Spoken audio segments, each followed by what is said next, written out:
Isang aswang na bulaw-bulaw si Mang Agustin. Kinatatakutan siya dati ng lahat ng mga aswang. Pero nang makilala niya si Aling Hilda, ang babaeng manunugis ng aswang, tumibok ang kanyang puso. Ginawa niya ang lahat para mapaibig ito. Nang magsimula na silang bumuo ng pamilya, itinago ni Mang Agustin ang pagiging aswang niya para mapangalagaan ang kanyang mag-ina. Tuwing gabi, nagpupunta siya sa gubat kasama ang anak niyang si Daniel. Doon sila naglalagay ng bitag para makahuli ng mga hayop. Pero isang araw, nalaman nila mula kay Lola Delia ang matandang aswang na gabunan, may isang naghahari-harian sa gubat. Kinatatakutan na ito ng mga aswang dahil wala itong pinipiling lapain. Kahit ang kapwa aswang nito ay ginagawa niyang panlaman ng tiyan. Pero mas pinili ni Mang Agustin ang hindi sumabak sa gulo para mapangalagaan ang kanyang pamilya. Pero napipilitan siyang ilabas ang tunay niyang pagkatao nang malagay na sa panganib ang kanyang mag-ina. Kinalaban niya si Lucio, ang aswang na daghamon na nang-aalipin ng ibang aswang para sa sariling kapakanan. Paano matatalo ni Mang Lucio ang kalaban kung sa tagal ng panahon na hindi siya nakikipagdigmaan ay tila nakalimutan na niya ang pakikipaglaban? Dumagdag pa ang takot sa kanya dahil pakiramdam niya ay wala na ang dati niyang lakas. Paano niyang ipagtatanggol ang kanyang mag-ina kung ang namamayani sa kanyang loob ay ang kaduwagan? Maibalik kaya niya ang tapang at ang dating aswang na kinatatakutan ng lahat? Tunghayan ang kwento ni Mang Agustin at alamin kung paano siyang nagwagi laban sa mga aswang na sakim. Tingnan mo anak, may mga naliligo na naman dito sa ilog oh. Mga kadalagahan pa. Abay, pagkagaganda naman talaga ng mga batang yan. Ang gaganda nilang tingnan habang naliligo. Madaming magaganda dito sa lugar natin no. Kilatisin mong mabuti ang mga dalaga, Daniel. Pumili ka ng isang babaeng liligawan mo. Sa dami niyan siguro naman makakapili ka na ng magiging nobya. Tay naman, ang sabi ni nanay, mag-igib daw tayo ng tubig dito sa ilog. Tapos may nakita ka lang ng mga babae, nagkakaganya ka na naman. Bakit ba kailangan nating manili pala sa babaeng naliligo? Tako, yari na naman tayo kay nanay nito. Paluluhurin na naman niya tayo sa munggo. Mag-igib na nga lang po tayo na makauwi na. Ikaw naman no, ang laki ng takot mo sa nanay mo. Di naman niya malalaman kung di tayo magsasabi. Huwag kang mag-alala dyan. Ikaw na nga itong sinasamahan na makapili ng mapapangasawa tapos aayaw ka pa. Hindi ko naman po kailangan na mapapangasawa, tay. At bakit hindi? Abay tumatanda ka na. 30 anyos ka na. Wala ka bang balak na lumagay sa tahimik? Hindi ko pa po naiisip yan sa ngayon eh. Huwag na nga po natin pag-usapan pa yan. Umalis na tayo sa pagkakatago dito sa damuhan at baka mahuli pa tayo ng mga babaeng yan eh. Ay nako, ito talagang anak ko oh. Napakapihikan sa babae. Sa bagay, tama rin naman na maging mapili para makakuha ng babaeng maganda, mabait at saka Tay, pinili mo rin naman dati si nanay, di ba? Ginusto mo siya. Sabi mo pa nga, nung unang kita mo pa lang sa kanya para siyang diyosa sa gandahan. Napakabait at mahinhin pa. Bakit parang ngayon nagsisisi ka na? Oo nga, ganun nga ang nanay mo noong dalaga pa. Ewan ko ba kung bakit naging sanggana ngayon? Ano pong sanggana? Di babaeng sanggano, sanggana. Ikaw talaga tayo, ang daming alam. Tingnan mo naman kasi kung gaano kabagis ng nanay mo. Parang laging galing sa impyerno. Panay nakasigaw, galit na galit. Gano'n naman talaga ang maging ina at asawa. Ikaw ba naman ang magkaasawa ng makulit, matigas ang ulo, mahilig manilip ng babae, at higit sa lahat, palaging sumusuot sa gulo? Ay, pinagsasabi mong bata ka. Hindi ako ganyan ha. Sus, talaga ba? Ito nga po, ikaw nagdala sa akin dito para manilip sa mga babaeng yan. Kaya galit na galit sa'yo si nanay Palagi mo na lang itong ginagawa at ako lagi ang idinadahilan mo. Tara na nga po, mag-igib na nga tayo bago pa tayo sunduin ni nanay ng walis tingting. Inis na tumango si Mang Agustin at sumunod na lang sa anak. Nagpapalinga-linga pa siya habang lumalabas sila sa pinagtataguang damo. Nang makalabas ang mag-ama ay nanlalaki ang kanilang mga mata dahil sa pagkagulat. Nakita nilang nakatayo si Aling Hilda na parabang inaabangan talaga silang makalabas. Sa pagtaas pa lang ng kilay ng ginang ay nanginig na kagad ang tuhod na mag-ama. Naibaling nila ang tingin sa dalang walis tingting nito at inihahampas-hampas pa sa kanyang palad. Bigla namang nagtago si Mang Agustin sa likuran ng kanyang anak dahil sa takot sa kanyang asawa. Anong ginagawa niyo dyan sa damuhan, ha? Nay, kasi po, kasi, ikaw na nga tayo magpaliwanag. Ito na nga ba sinasabi ko sa inyo eh. Ano sabing ginagawa niyo dyan sa damuhan? Ay, nanonood lang ng naliligong mga babae. Nabitiw ako kasi ang galon at dito tumalbog. Kinuha lang namin, Hilda. Sama pa yon. Ah, talaga? Kinuha niyo lang? Oo, ganun na nga. Kanina pa kayo diyang dalawa. Ang tagal niyong lumabas sa damuhan na yan, tapos yan ang dahilan mo. Wala namang balon dyan para mahulog sa malalim ang galon na dala ninyo. Ang sabi ko, mag-igib kayo ng tubig at punuin ang mga drum sa imbakan. Kaya palang tagal niyong bumalik dahil naninilip na naman kayo ng mga babae. Walang hiya ka, talagang matanda ka. Lumapit ka sa akin at lalatayan ko yung buong katawan mo gamit itong dala kong walis. Ano ka ba naman? Huwag kang nga mag-iskandalo dito, Hilda. Baka mamaya isipin nila na palagi mo kong inaapi. Ikaw rin, kakalat na masama kang asawa. Ay, wala akong pakialam. Dinadamay mo pa ang anak mo sa kalokohan mong matanda ka? Nay, ako po naman tama na po yan. Nagkabulan na naman kayo dito ni tatay eh. Ano ba yan? Talaga naman sakit niyo sa ulo. Naku, dyan na nga kayo. Dali-daling pumunta sa ilog si Mang Agustin para lagyan ng tubig ang dala niyang galon. At nang mapuno ito, kagad siyang umuwi para iwasan ng asawa. Pero mabilis tumakbo si Aling Hilda kaya hinahabol pa rin siya hanggang sa makarating sila sa bahay. Papasok na si Mang Agustin sa bahay at pagsasara na sana niya ng pinto ang asawa pero biglang iniharang ng ginang ang kanyang paa sa pinto. Sige, Agustin, isarado mo ang pinto at nang maipit ang paa ko, mas lalo ka malilintikan sa akin. Hindi ko naman isasara ang pinto. Ito nga ibubukas ko pa ng malaki para makapasok ka. Halika, dito tayo sa loob ng bahay mag-usap. Usap? Ay, hindi tayo mag-uusap. Pumunta kayo sa kusina ng anak mo at paluluhuri ko kayo sa bilao na may mongga. Hilda naman. Ano naman kasi? Bakit ka ba nagagalit? Nag-iigib nga lang kami sa ilog eh. Di ba nga't pinag-igib mo kami? Tapos magagalit ka. Lagi ka nalang ganyan. Wala kang tiwala sa ginagawa namin ng anak mo. Sa anak mo may tiwala ako. Pero ikaw na matanda ka, wala! Hindi na talaga ako magtitiwala sa'yo. Ilang beses mo na ba akong ginagalit, ha? Gusto mo talaga yatang maputulan ako ng ugat sa batok eh. Siguro, ipinapanalangin mong mamatay na ako, ha? Allah, grabe ka naman, Hilda. Bakit ko naman gagawin sa'yo yon? Mahal na mahal kaya kita. Mahal pala, ha? May pagmamahal bang puro babae ang inaatupag mo? Hala, luhod sa munggo! Hilda naman. Lumuhod ka sa munggo o bubudburan kita ng asin? Mas lalong hala. Sa munggo na lang ako luluhod kaysa budburan mo ako ng asin. O sige, lumuhod ka na. Eto na nga, tuluhod na. Ikaw ba'y hindi nagsasawa sa ginagawa mong pagpapahirap sa akin? Hindi. Hanggat hindi ka tumitino, talagang hindi kita titigilan. Nasaan na ba yung anak mo? Wag mo nang idamay si Daniel. Kawawa naman. Hindi naman niya gustong manilip sa mga babae. Isinama ko lang siya. Di lumabas din na naninilip nga kayo ng mga babaeng naliligo doon sa ilog. Ha? Sinabi ko ba yun? Nako po. Ay nako, ito talagang dila ko. Palaging nadudulas. Palibasa palaging basa Hindi naman kami naninilip, Hilda. Hindi.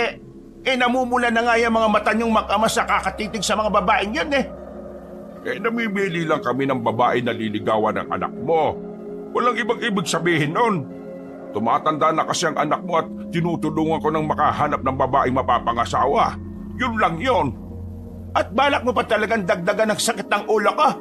Kayo nga lang mag-amay, sakit na sa ulo. Tapos gusto mo pang lumagay sa magulong buhay si Daniel? Abay papatay mo talaga akong mabilis, damuho ka. Panay ang iwas ni Mang Agustin sa mga hampas ng walis tingting ni Aling Hilda. Pero dahil nakalood siya sa bilao na may munggo, hindi na niya maiwasan ang mga hagupit ng ginang. Kaya sinalo na lang niya ang mga yon. Alam niyang kapag umiwas siya, ay lalo lang siyang magtatagal. Panay na lang ang hingi ng tawad ni Mang Agustin sa asawa para humupa na ang galit nito. Maya-maya ay huminto na sa paghagupit si Aling Hilda. Tumahimik siya at nagseryoso. Naupo ang babae sa upuang malapit sa lamesa. Pagkatapos ay seryosong kinausap si Mang Agustin. Gusting, ayusin mo ang buhay mo, ha? Alam mo kung bakit ko kayo laging hinihigpitan ng anak mo. Palagi akong nag-aalala sa kaligtasan ninyo tapos kayo ay parang walang pakialam. Ano ba ang gusto mong mangyari sa buhay mo, ha? Kapag may nangyaring masama sa'yo, paano na ang anak mo? Ay, bakit naman biglang nauwi dyan ang usapan? Hindi ko naman pinababayaan ang anak natin. Hindi ko naman hahayaan na mapahamak siya. Sa ginagawa mo, ipinapahamak mo na siya. Kagaya kanina na lang sa ilog. Nagsaahas pa talaga kayong dalawa at saka nagtago sa damuhan. Paano kung may makakita sa inyo? Ang tagal nating itinago ang pagiging aswang ninyo para hindi malantad dito sa baryo natin sa Capiz. Tapos, ikaw naman hindi nag-iingat. Wala namang nakakita, Hilda. Tumigil ka na nga sa kalandian mo. Kapag talaga napahamak ang anak ko dahil sa'yo, lalamasin ko talaga ang katawan mo sa asin hanggang sa malapnos ka. Tapos, ipapasok kita sa tapayan na puno ng asin para maging burong aswang ka. Ay, grabe naman ang parusa na yan. Talagang gagawin ko, Gusting. Hindi ka na tumino.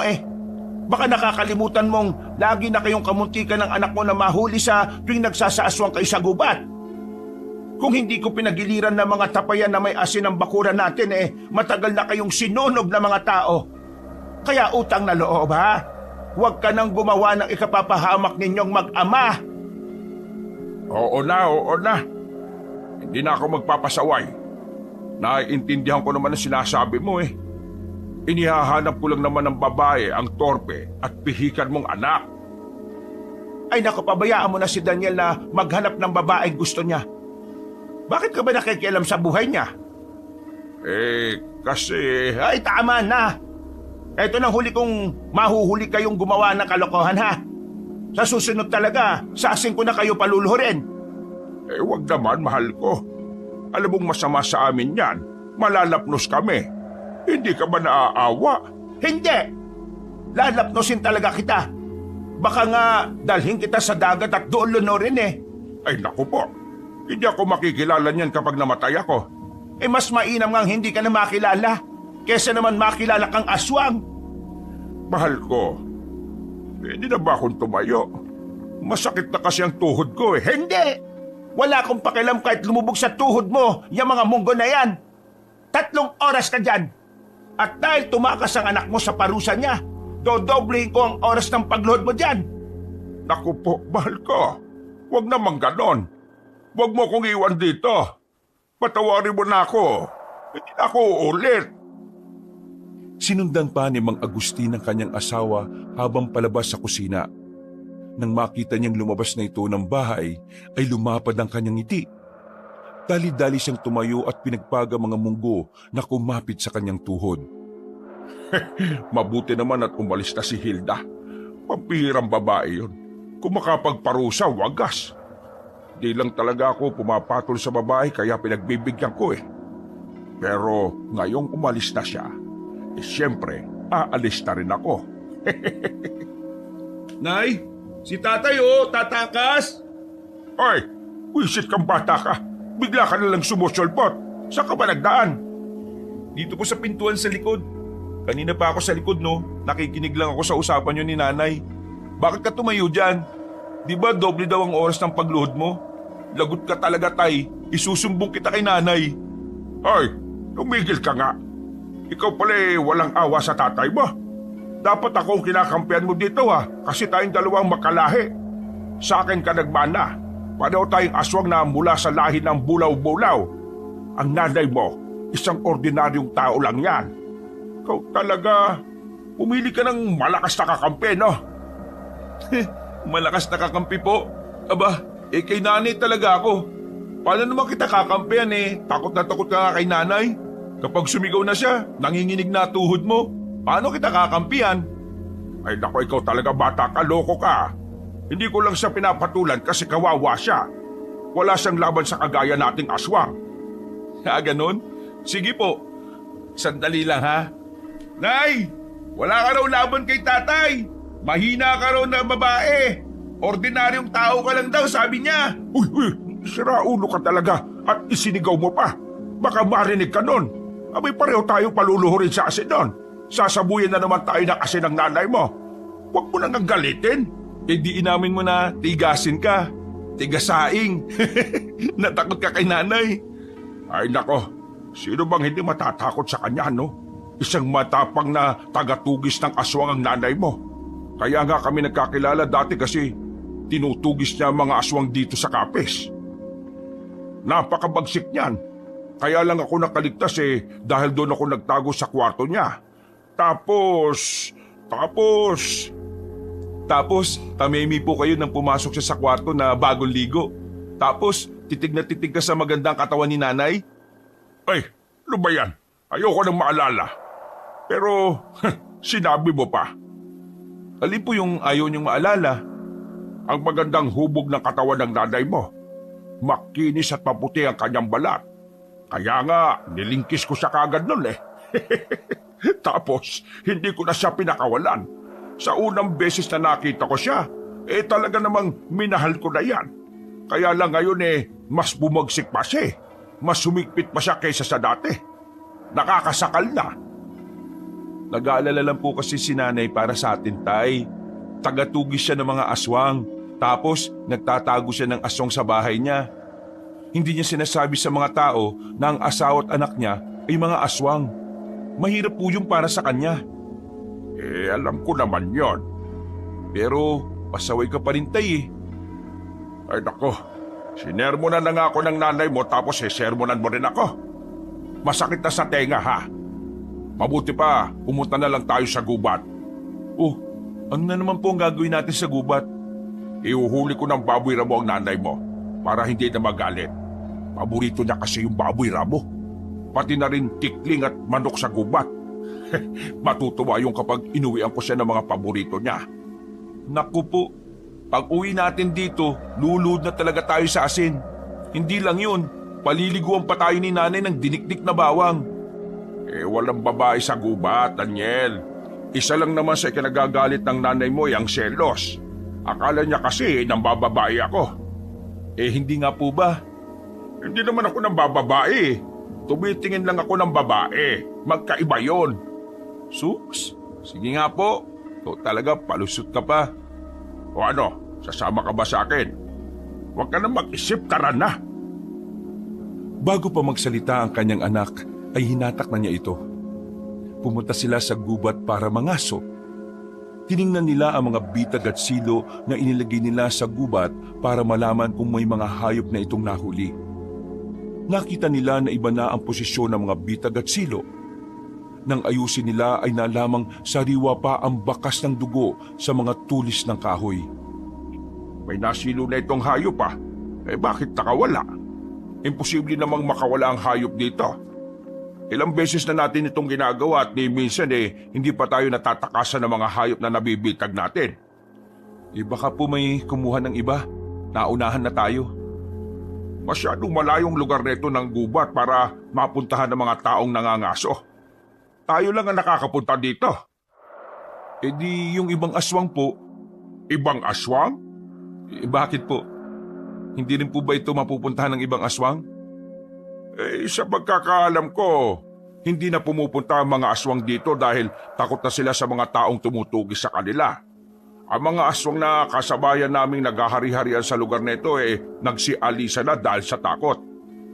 Kung mga aswang ang kumuha ng huli natin, ibig sabihin bumabalik na sila dito sa Capiz. Bakit po? May problema po ba, Tay? Kung magbalikan sila? Oo, malaki. Magkakagulo na naman sa lugar na ito. At ang mga aswang ay mag-uunahan na naman sa pag-aagawan ng teritoryo. Saka isa pa ha, may mga aswang na nambibiktima ng mga tao. Ilang taon nang tahimik ang lugar na ito. At kapag bumalik sila, nako, malaking gulo na naman. Halika Daniel, ikutin natin ang gubat. Mag-imbestiga tayo. Ay nako, eto na naman kami. Susulong na naman kami sa gulo. Lulud na talaga kami sa bilaong may asin ito habang sinasabuyan pa ni nanay. Halika na, mamaya na natin isipin ang galit ng nanay mo. Nilibot nila ang parte ng gubat kung saan sila naglagay ng mga patibong. Halos lahat ay nakabitag ng mga hayop pero wala na ang kanilang huli. Napakamot na lang ng ulo si Mang Agustin dahil sa inis. Maya-maya ay nakarinig sila ng sigaw ng isang babae. Humihingi ito ng tulong. Nagkatinginan pa ang mag-ama dahil sa pagtataka. Dahil isang babae ang sa palagay nila ay naligaw sa gubat. Kagad nila itong hinagilap hanggang sa makita nila ang matandang babae na nadaganan ng natumbang puno. Pinagtulungan ng mag-ama na buhati ng puno para makaalis ang matanda. Pagkatapos ay binendahan ni Mang Agustin ang mga sugat na matandang babae. Gamit ang telang piniraso niya mula sa kanyang damit. Maraming salamat sa inyo.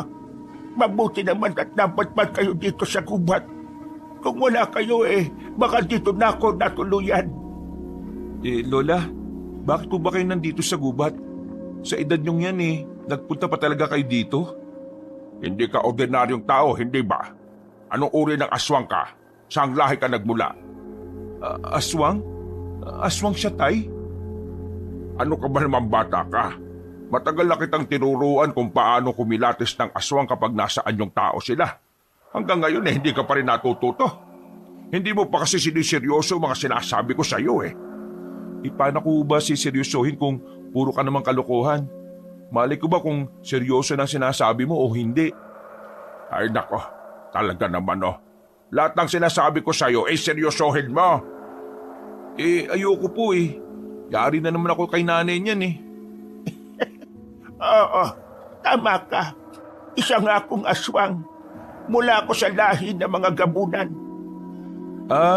Kaya po pala kulay puti ang buhok ninyo. Akala ko dahil puro uban na yan. Kami naman po mula sa lahi ng mga bulaw-bulaw. Bakit po ba kayo nandito, Lola? Bulaw-bulaw. Isa sa mga matatapang at mababagsik na aswang. Po? Sigurado po kayo, Lola? Nako, kung ganun po ang tingin niyo sa mga kagaya namin, sigurado po kung ampo ng tatay ko. Ay, bakit mo naman nasabi? Ikaw lang ang duwag na bulaw-bulaw, Tay Palagi ka lang nagtatago kaya tumatakas. Nasaan ba ang tapang doon? Nagkamali talaga ng paglalagay sa'yo sa bulaw-bulaw na lahi Ay, lokong bata ito Hindi ako duwag Iba ang duwag sa umiiwas lang sa gulo. Mula nang nag-asawa ko, iniwasan ko na ang gulo. Ganun talaga kapag nakakapamilya na. Ito talaga, minamalit mo ang tatay mo. Pinapahiya mo ako kay Lola Pasensya na po, Tay. Baka nga kay nanay ka lang naduduwag Kaso, wala talaga akong matanda na naging matapang ka Ay nako, tama na. Tumigil ka na sabi. Kayong dalawa ay nakakatawa. May sinundan akong aswang kaya ako napadpad dito. Sa kakatago ko natumbahan ako ng punong ito. Ako nga pala si Delia. Kayo naman, bakit kayo nandito? Delikado ang gubat na ito sa kagaya nating aswang. Po, bakit naman po delikado dito? Matagal na po kaming nangangaso ni tatay dito Saka kami lang po ni tatay ang nagagawi dito. Kaya po nagtataka kami kung bakit kayo napadpad sa lugar na ito Ibig sabihin, hindi pa ninyo nasasagupa ang mga aswang na mula sa lahi ng Daghamon? Daghamon? Ano po yung meron sa kanila? Noong nakaraang buwan, nagganap ang aming lahi ng gubat na pwedeng pagkunan ng pagkain. Doon kasi sa aming lugar ay hindi na pwedeng puntahan dahil sinakop na ni Lucio. Mula siya sa lahi ng mga Daghamon. Karamihan sa mga gubat ay inangkin niya. Pinagkaharian niya ang mga ito. Kinatatakutan na si Lucio dahil sa kanyang pagsisiga-sigaan. Kilala siya na lumalapan ng mga kapwa aswang. Kaya marami ang takot sa kanya. Kapag inangkin na niya ang isang gubat, wala nang nagpupunta doon kapag hindi nagpapaalam sa kanya. Kailangan lagi ng kanyang permiso. Ang pinapayagan niya lamang ay mga aswang na umanib at nagpasakop sa kanya. Kapag hindi, itinuturing niyang kalaban. Po, mali po yun, Lola. Wala naman pong pwedeng umangkin sa gubat eh. Lahat ng nabubuhay sa mundo ay pwedeng gamitin ng gubat. Hindi siya pwedeng magbawal. Ibig niyo pong sabihin, narating na ni Lucio ang lugar na ito? Oo, at siya ang kumuha sa mga nabihag na hayop. Sa inyo ba ang mga yon? Opo, kami ang naglagay ng mga bitag. Pero sana naman nagtira siya kahit isa lang. Inubos niya talagang kunin eh. Ang sama naman niya. Suga pa pala siya. Hindi siya pwedeng maghari-harian dito. Kung sa ibang gubat ay nagagawa niya yon, dito ay hindi. Anak, huwag kang lumagay sa gulo ha. Hindi tayo dapat masuong sa away. Mano bang manguha siya ng mga hayop sa nabitag natin? Makakabitag pa naman tayo sa susunod. Hindi po, Tay. Kapag pinayagan natin siya, mamimihasa na yun. Paano kung angkinin niya ang gubat na ito? Di wala na tayong pagkukuhaan ng pagkain. Hindi naman kita pinalaking madamot.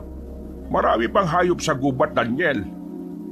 Hindi na kayo pwedeng tumapak pa sa gubat na ito mula ngayon.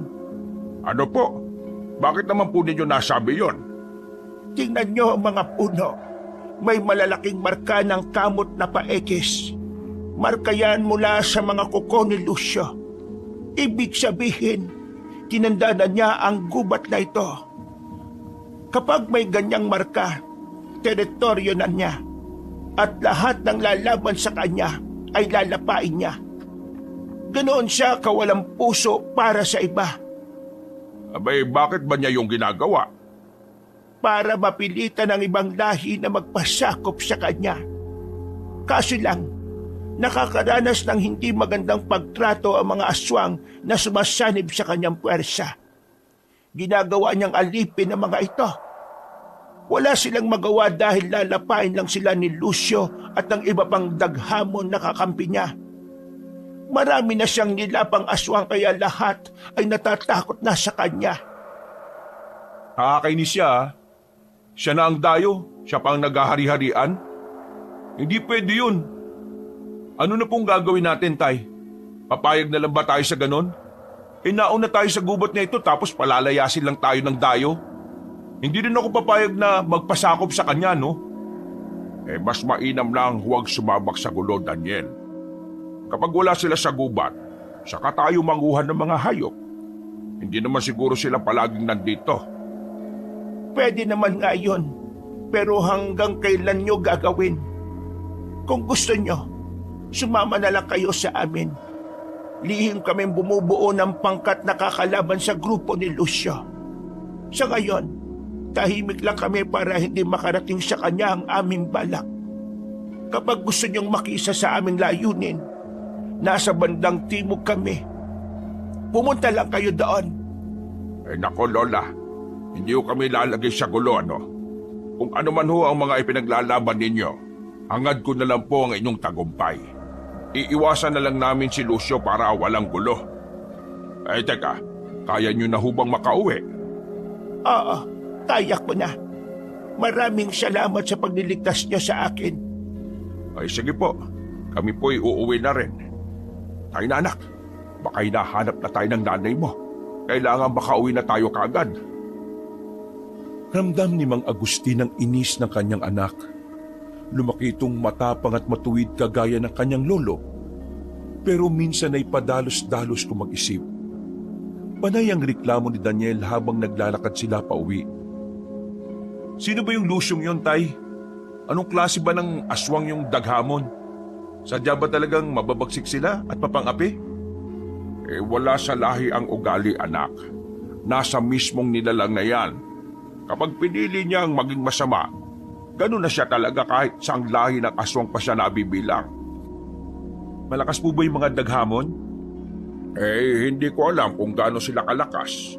Pero lahat naman ng mga aswang malalakas dahil sa kanya-kanyang taglay na kakayahan.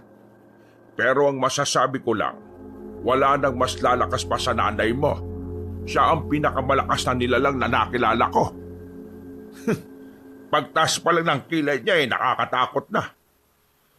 Ay nako, bulag talaga sa pag-ibig ng si tatay oh. Pagka-uwi nila sa bahay, nakita nilang nakapinid ang pinto. Nakatinginan pa ang mag-ama bago pumasok. Nagtutulakan pa sila sa pagpasok sa bahay hanggang sa matumba sila sa sahig. Natigilan sila na makita ang dalawang malaking bilao na may asin. Nasa sahig ito na parabang inihanda para sa kanilang pagluhod. Maya-maya ay lumabas ng silid ang asawa ni Mang Agustin. Hawak nito ang buntot pagi at nang makita sila ay inihampas ito ng ginang sa sahig. Napapikit ang mag-ama nang marinig ang malakas na tunog ng latigo. Nanginig na naman sa takot si Mang Agustin nang marinig ang nakakatakot na boses ng asawa. Lahod sa bilao! Mahal, baka naman pwede nating pag-usapan ito. Lahat naman nadadaan sa magandang usapan, hindi ba? Tumalikod lang ako kanina. Tumakas ka na naman, damuho ka. Palagi mo na lang kinakalat ka ng anak mo kung saan-saan. Lumuhod kayong dalawa sa bilao, ngayon din. Malalapnos ang balat namin dyan, mahal. Asin na yung nakalagay dyan sa bilao Talagang lalapnosin ko kayo nang tumino kayong mag-ama. Nay, hindi naman po kami kung saan-saan lang pumunti. Sa gubat lang po kami galing. Palagi naman po kami napupunta doon, di ba? Ay wala akong pakialam kung saan kayo galing. Tinakasan nyo ang parusa kanina. Kaya ngayon, mas matinding parusa ang haharapin niyong mag-ama. Luluhod ba kayo sa bilao o hahagupitin ko kayo ng latigo? Baka naman pwedeng palitan na lang ng munggo ang asid, mahal. Hindi! Huwag niyo akong galitin! Lahod! Dahil sa takot na mag-ama, napilitan silang lumuhod sa pilaon na may asin. Nagtuturoan pa at nagsisisihan ng mga ito. Hindi rin sila makatakbo palabas dahil mabilis silang mahahabol ni Aling Hilda. Mas matindi ang parusa na kanilang haharapin kaya mas pinili na lang nilang lumuhod sa asin. Pero hindi pa nasiyahan sa parusa ang ginang. Sa galit nito'y sinabuyan pa sila ng asin pagkatapos isarado ang pinto at mga bintana. Napasigaw sa pagmamakaawa ang mag-ama. Bawat tama ng asin sa kanilang katawan ay namumula agad ang kanilang balat. Takot na takot si Mang Agustin sa asawa. Lalo na at nakita niyang nagliliyab sa galit ang mga mata nito. Bakit ka ba nagagalit? Wala naman kami ginawang masama Hindi kayo mapirme dito sa bahay. Palagi niyo akong pinag-aalala. Kapag nahuli kayong dalawa ng mga tao ay susunugin kayo ng buhay. Hindi na niyo ako naisip. Patawarin mo na ako, mahal ko. Hindi na ako uulit. Hindi na ako lalayo dito. Kahit sa gubat hindi na ako pupunta. Kung hindi tayo pupunta sa gubat, Tay, sana tayo kukuha ng pagkain. Hindi naman sasapat ang mga alaga nating hayop. Nakita mo na ang tinuturo mo sa anak mo. Nagiging palasagot at palakatwiran na rin. Nako, ikaw Daniel ha. Huwag ka na nga munang sumabat kung ayaw mong maging bulate tayong inaasinan dito. Mahal ko, ipatawarin mo na ako. Hindi na talaga ako ulit. Ako na rin ang magdidisiplina sa anak natin. Mamimirmi na kami dito sa bahay. Talagang mamimirmi na kayo dito. Hindi na kayo pupunta sa gubat. Nay, paano na po yung pagkain namin? Ay matuto kang mag-alaga ng mga hayop kung gusto mong kumain ng sariwang karne. Kung ayaw mong magbanat ng buto, Daniel, magutom ka. Mula ngayon, hindi na kayo pupunta sa gubat. Naintindihan niyo ba? Sumagot kayo! Hindi na talaga, mahal ko. Promise, hindi na kami babalik doon. Uy, sumagot ka anak. Mangako ka sa nanay mo na hindi na tayo babalik doon. Saka, hindi na talaga tayo babalik. Delikado na kasi doon, di ba? Ay nako, sige na nga po. Pangako nay, hindi na po ako sasama kay tatay. Hoy, mali yung sinasabi mo Hindi yon. Kapag po sumama ako sa inyo, napapahamak ako lagi Ikaw na lang ang maiwan dito sa bahay, tay. Ako na lang ang didilihensya ng pagkain natin. Wala nang aalis sa bahay na ito. Sa oras na tumakas uli kayong dalawa, huwag na kayong babalik dito. Naintindihan niyo ba? Kalimutan niyo na lang ako kung puro sarili niyo lang ang iniisip ninyo. Sumang-ayon na lang ang mag-ama sa kagustuhan ni Aling Hilda para matapos na agad ang parusa nito sa kanila. Nang tumayo sila sa pagkakaluhod ay halos hindi nila mabuhat ang sarili dahil sa mga lapnos na kanilang natamo. Pumasok agad si Daniel sa kanyang silid at hindi na lumabas kinagabihan. Samantala, habang dinidilaan ni Mang Agustin ang kanyang mga sugat ng gabing yun, seryoso niyang kinakausap ang asawa habang nagsusuklay ito ng buhok sa harap ng salamin. Mahal, napasobra naman yata ang parusa mo kanina. Ayos na yung lumuhod kami sa munggo pero alam mong ikamamatay namin ng asin. Di ka na naawa sa anak mo. Sana ako na lang ang pinarusahan mo. Matigas ang ulo niyong dalawa Nasa gubat lang kami. Nanguhuli kami ng hayop na iuuwi sana para sa'yo. Para mawala yung galit mo. Kaya lang, wala kaming nakuhang hayop May kumuha kasi ng mga huli sa bitag namin. Basta, huwag na kayong babalik sa gubat. Delikado na ang gubat sa ngayon.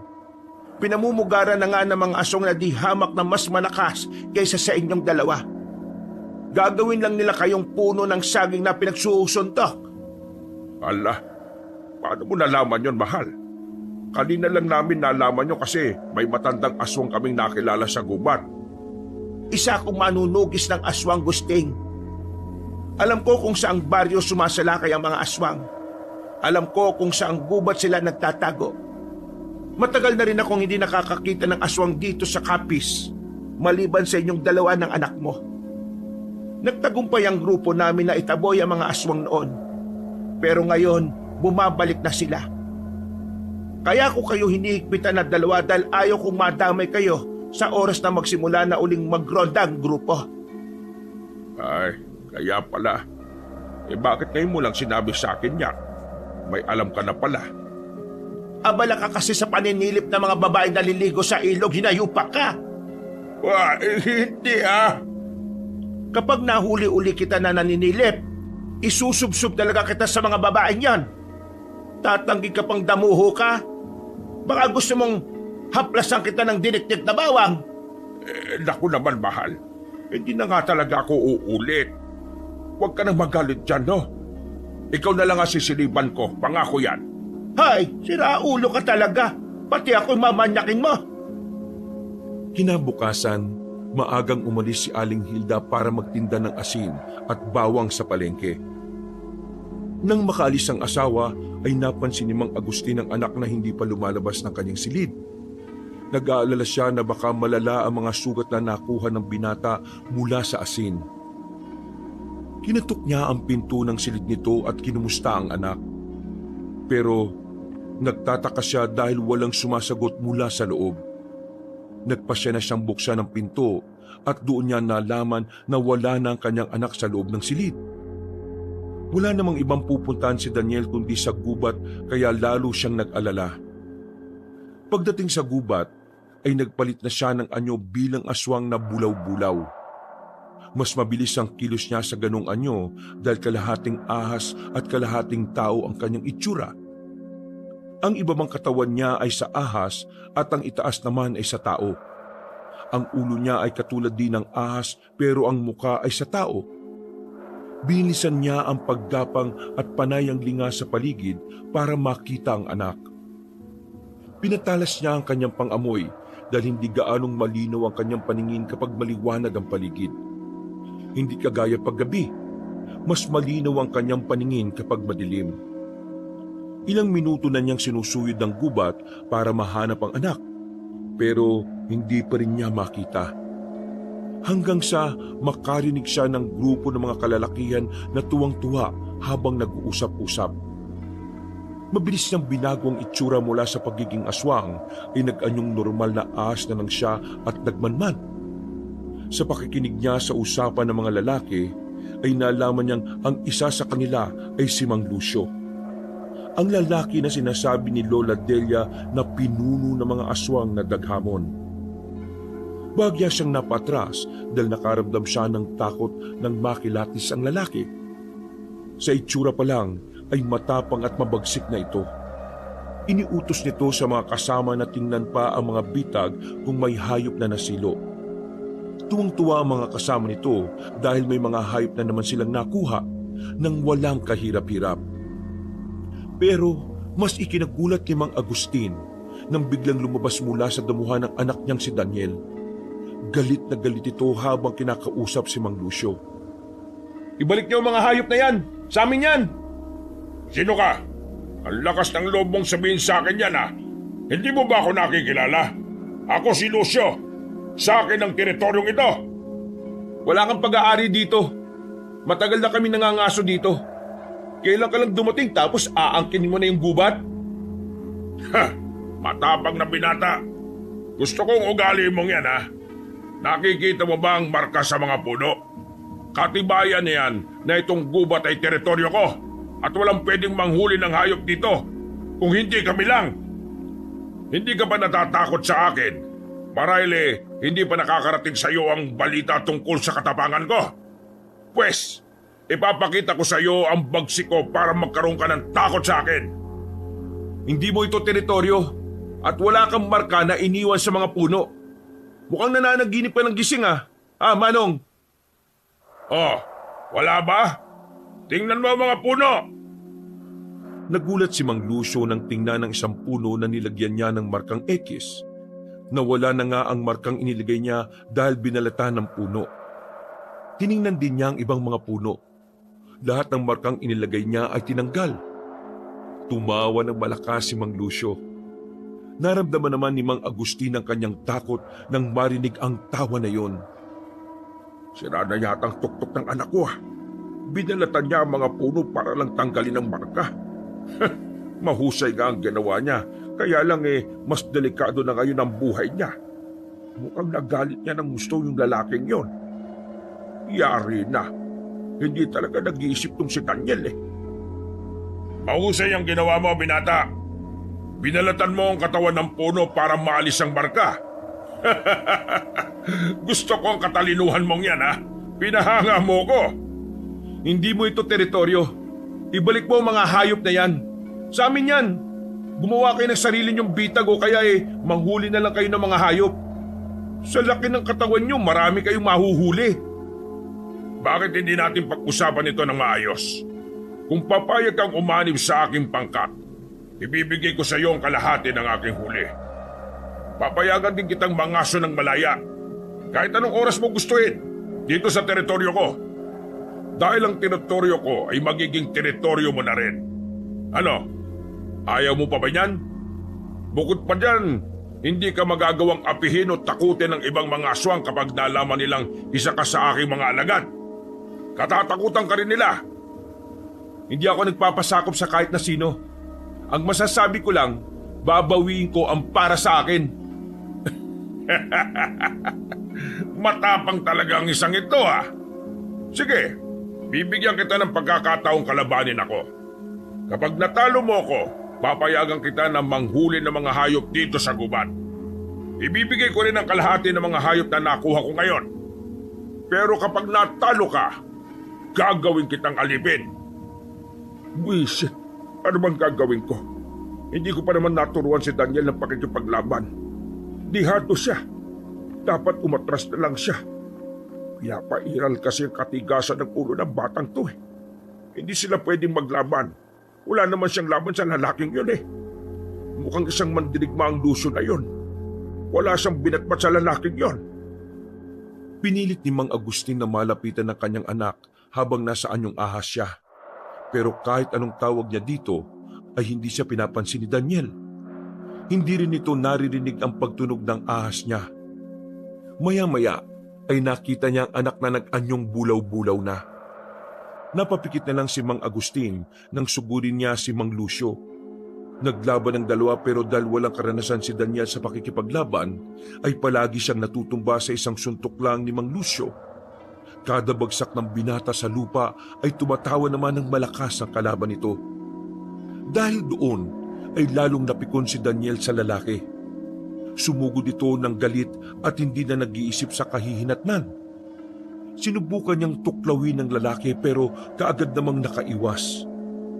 Hinampas din ni Daniel ang lalaki gamit ang buntot niya, pero nahawakan agad ito ni Mang Lucio. Ipinilupot sa kanyang braso ang dulo ng buntot ng binata, saka siya hinigit. Hinatak siyang paitaas at saka pinaikot-ikot sa ere. Pagkatapos ay binitiwan siya kaya tumilapon si Daniel sa malayo. Nagmamadali namang pinuntahan ni Mang Agustin ang anak. Nakita niya itong nakabulagta sa lupa. Nasaan yung tao na si Daniel at hirap na ibangon ang katawan. Mabilis na nagsatao si Mang Agustin at kaagad na nilapitan ng anak. Daniel, anak, tama na yan. Huwag ka nang lumaban sa kanya. Mabangis siya. Mandirig ba ang taong yon? Tama na. Masasaktan ka lang. Halika na. Tumakas na tayo habang hindi pa sila nakakapunta dito. Tay, kanina pa po ba kayo? Medyo lang. Pero nakita ko ang naging laban ninyo. Huwag ka nang lumaban pa. Wala ka namang alam sa pagkikipaglaban eh. Umuwi na tayo. Malalagot na naman tayo sa nanay mo. Hindi pwede, tay. Inangkin na niya ang gubat. Sana tayo mangunguha ng mga hayop? Masyado siyang sakim. Nag-ahari-harian siya kasi walang matapang na lumalaban sa kanya. Hindi mo naiintindihan, anak eh. Ang tapang ay hindi lang nakukuha sa pakikipaglaban. At hindi porke sumuko ka, talunan ka na kagad.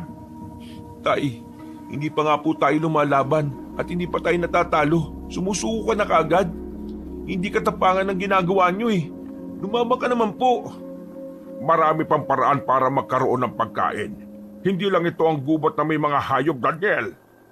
Pero ito ang gubat na malapit sa atin, tay. Dito na ako lumaki. Tapos siya kadarating lang niya, aangkinin ang buong lugar na ito. Hindi pwede. Napakatigas talaga ng ulo mo naman. Nagtatalo pa sila nang marinig ang boses ni Mang Lucio. May bago itong pinagkakatuwaan. Muling nagsaahas ang mag-ama at saka nagtago sa damuhan. Tiningnan nila kung sino naman ang pinagdidiskitahan ng lalaking daghamon. Nakita nila ang isang aswang na lalaking halos isubsob na ang muka sa lupa dahil sa pagmamakaawa sa buhay niya. Pero tumawa lang ng tumawa si Mang Lucio. Habang nagmamakaawa ang lalaking aswang, ay lalong naiirita si Mang Lucio dahil ayaw niya ng isang duwag na lalaki. Hindi ito nagdalawang isip sa ginagawa. Dinukot pa niya ang puso at atay ng aswang sa kakinain. Pagkatapos ay ibinigay niya sa mga kasama ang natirang karne ng lalaki. Tuwang-tuwa namang pinagsaluhan ng mga aswang ang kaawa-awang biktima. Maya-maya ay narinig na mag-ama ang malakas na boses ni Mang Lucio na pumainlanlang sa paligid. Alam kong may mga aswang pa sa paligid. Pabutit na kamasit kayo sa aking ginawa. Makita niyo ba yon? Pinatay ko ang isang walang kwentang aswang. Matakot kayo sa akin. Hindi niyo ako mapipigilan. Kung sa tingin niyo, kayo ang nagmamay-ari ng gubat na ito, bakit hindi niyo bawiin sa akin? Paano niyo ba mababawi? Kailangan niyo lang ako matalo. Kaya nga lang wala pang ipinapanganak para talunin ako. Sa binatang matapang kanina, alam kong nasa paligid ka lang. Binibigyan pa kita ng pagkakataon na magdesisyon. Gusto mo bang maging kakampi ko o kaaway? Ha? Kahit kailan, hindi ako kakampi sa aswang na lumalapas ng kapwa-aswang. Sa susunod, akong pipili sa kanya at paduduguin ko ang bibig niya hanggang sa hindi na siya makapagsalita. Hoy, tumahimik ka nga. Baka mamaya ay marinig ka niya. Kapag naramdaman niya kung saan tayo nagtatago tapos na ang buhay natin. Binata! Dahil sa katapangan na ipinakita mo kanina sa akin, iiwanan kita ng gantimpala. Sa'yo na itong isang hayop na nakuha ko. Sa susunod na pagkikita natin, siguro naman ay nakapagpasya ka na. Alam kong matalino ka. Makakapagpasya ka ng tama. Pero kung balak mo kung gawing kaaway, magpalakas ka ng gusto para naman medyo tumagal ang laban natin, ha? Pagkasabi noon ay ibinagsak ni Mang Lucio sa lupa ang isang malaking baboy ramo. Sa kanya inaya ang mga kasama na umalis sa lugar. Gigil na gigil naman sa galit si Daniel habang inihahatid ng tingin ng lalaki. Nang makaalis na sila, ay saka lumabas mula sa pinagtataguan ng mag-ama. Nagsatao na sila nang lumapit sa baboy ramo. Pinagsusuntok ni Daniel ang baboy kahit wala na itong buhay. Doon niya ibinuhos ang galit. Tama na yan, anak. Patay na ang baboy. Huwag mong durugin ang laman. Hindi na yan magiging masarap. Tara na, umuwi na tayo. Ako na magpapasa ng baboy ramo. Hindi ka ba nagagalit sa kanya, Tay? Bakit nanood ka lang? Bakit hindi ka po lumaban? Para saan? Gusto ko ang tahimik na buhay, anak. Ayaw ko nang lumagay sa gulo. Hindi ka naman lalagay sa gulo eh. Saka hindi naman masama na ipaglaban ng tama. Sa tingin mo ba kapag nilabanan mo siya at natalo siya, matatapos na doon ang lahat? Hindi, Daniel. Doon palang sisiklab ang labanan na walang katapusan. Nakikita kong ugali ng halimaw na yon. Hindi siya papayag na may makatalo sa kanya. Lalo lang siyang mag-aasik ng karanasan kapag may isang tumapat sa kanyang tapang at lakas. Hindi ka na matatahimik. Kaya, piliin mo na lang ang tahimik na buhay, anak. Yung asong na nilapa niya, hindi ka ba naawa sa kanya? Pinatay siya kahit nagmamakaawa siya sa buhay niya.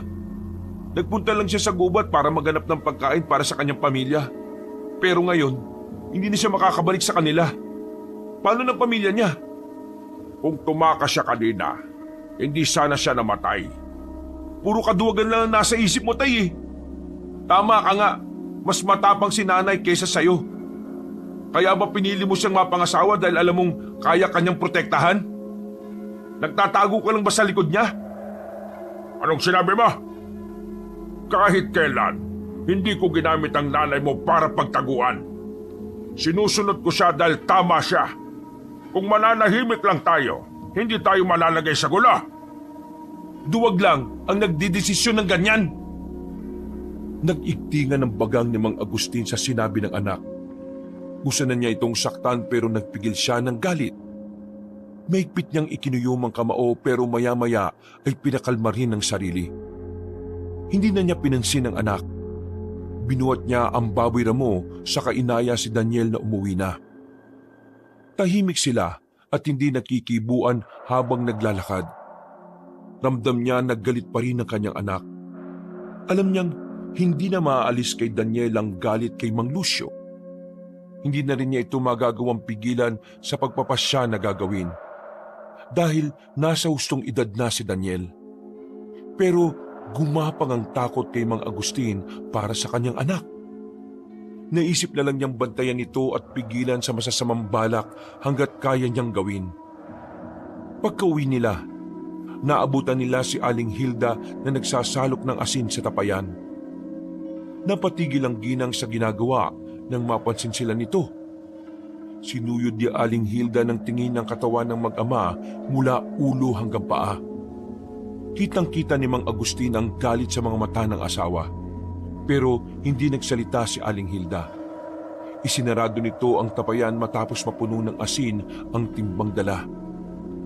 Pagkatapos ay pumasok na ito sa bahay. Pumasok na rin ang mag-ama sa loob. Inilapag ni Mang Agustin ang baboy ramo sa ibabaw ng mesa sa kusina at nagsalita na parabang walang masamang nangyari sa gubat. Mahal, nakahuli ng malaking baboy ramo ang bitag na ginawa namin ni Daniel sa gubat. Tignan mo, mataba ito. Tsak na masarap ang karne nito. Ang tagal niyo nang nanguhuli ng hayop sa gubat pero ngayon lang umuwi ang anak mo na maraming iniindang sakit. Puro pasa pa ang katawan. Gaano ba kalakas ang baboy ramo na yan? Nako, hindi mo lang alam, mahal. Nahirapan talaga kami na hulihin to. Sa gigil nga ng anak mo pinagsusuntok pa kahit patay na ang baboy. Inawat ko na nga lang siya. Dadaling ko na nga sa likod para makatay. Habang binubuhat uli ni Mang Agustin ang baboy, nanginginig ang kamay niya dahil sa takot. Hawak ng asawa ang isang timbang asin. Sanay na siya na kapag galit ito ay bigla na lang siyang sinasabuyan ng asin. Pero nang sandaling yun, tahimik lang si Aling Hilda. Hindi kumibo hanggang sa makalabas sa kusina si Mang Agustin. Lalong gumapang ang takot sa dibdib niya nang makalabas ng bahay. Alam niyang mas galit ang asawa kapag ganong tahimik na ito at hindi nananakit. Nanginginig ang kamay niya habang tinitilad ang baboy. Sariwa ang karne nito na nagpapatakam sa kagayan ng aswang. Pero dahil sa takot niya sa asawa at nasabayan pa ng pag-aalala sa anak, nawalan siya ng gana sa karne. Pagkatapos niyang linisin ng baboy ay pinakuluan niya ang kalahati nito. Ang sariwa naman ay ang hapunan nilang mag-ama. Hanggang sa hapunan ay naging tahimik sila. Nakatuon lang sa pagkain ng asawa niya at hindi man lang tumitingin sa kanilang mag-ama. Habang si Daniel naman ay nakatitig lang sa sariwang karne na nasa harapan niya. Hindi ito ginagalaw ng anak. Malalim ang iniisip nito. Sa unang pagkakataon, naging ganon katahimik ang kanyang pamilya habang kumakain. Bigla siyang nanibago. Anak, hindi ka ba kakain? Di ba gusto mo ang sariwang karne ng baboy ramo? Wala po akong gana. Ikaw na lang po kumain yan. Hindi mo dapat ginaganyan ang grasya. Kapag nagtampo yan, mahihirapan kang maghanap ng ganyan. Mahihirapan po tayo makakuha ng hayop sa gubat kapag may isang siraulong naghahari-harian doon. Wala na talaga tayong mapapala. Ano pag sinasabi mo? Tumahimik ka nga. Baka kung anong isipin ng nanay mo. Ay, huwag mong pansinin ng anak mo, mahal ha. Kanina kasi sa gubat, meron kaming hindi nakaunawaan na aswang. Kinuha kasi ng walang paalam yung nahuli naming hayop sa bitag. Medyo swapang ang aswang na yun dahil mabait tayo, pinagbigyan na lang namin. Di ba sabi mo, lumayo kami sa gulo. Kahit nasa gubat kami, sinusunod namin ang mga sinasabi mo. Ganon kami kabait ng anak mo Ganon ba? Sa sobrang kabaitan ninyo, nabugbog ang anak mo. Ha? Nako, dahil yan sa panguhuli ng baboy ramo. Nagwala kasi ang baboy habang inaalis namin sa bitag. Malit na bagay lang yon. Huwag mo nang alalahanin. Nawala ang peking ngiti ni Mang Agustin nang itarak ng asawa ang kutsilyo sa lamesa. Iniiwas din niya ang tingin dahil matalim nang tumitingin ng asawa niya. Tumayo naman sa pagkakaupo si Daniel at pumasok na sa kanyang silid. Nang makalis ang anak, saka nagsalita ng mas seryoso pa si Aling Hilda. Anong klaseng hayop ang naghahari-harian sa gubat, Gusting? Ha? Wala yon. Huwag mo nang isipin yon. Tinatanong kita habang hindi pa sumasagad ang galit ko. Mamili ka ng lalapnos sa katawan mo. Asin o dinikdik na bawang? Ala naman. Huwag naman ganon. Kung ayaw mong malapnos, magsalita ka na. Huwag na tayong pumasok sa gulo, Hilda. Matatanda na tayo. Turuan na lang natin si Daniel na mamuhay ng simple at tahimik. Huwag na tayong sumali sa sigalot ng mga aswang sa gubat. Kung ganon, meron ngang nangyayaring hindi maganda doon. Marami na bang aswang ngayon na naglipa na sa gubat? Bumalik na ba silang lahat? Mahal ko. Sumagot ka! Ay nako, oo na. Merong dayong aswang na naghahari-harian ngayon sa gubat.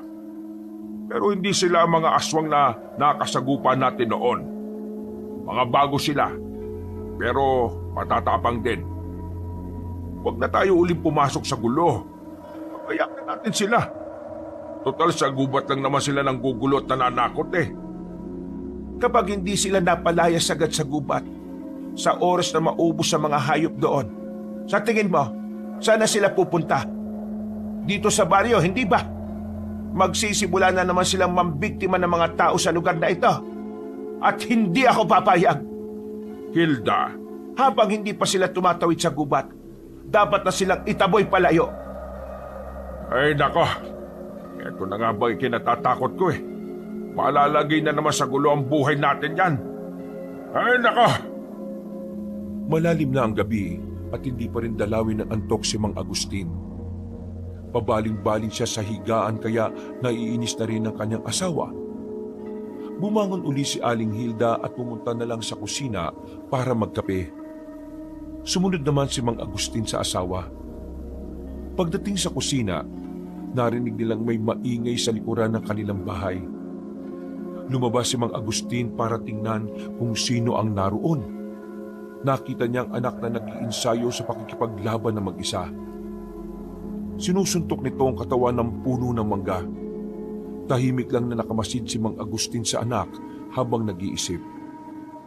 Maya-maya ay tumabi sa kanya ang asawa at bitbit nito ang tasang may lamang mainit na kape. Kahit umuusok lang ang kape, ay nagagawa itong higupin ng asawa. Ibang klase ka talaga, no? Nagagawa mong higupin ng mainit na kape kahit bagong kulo ang tubig.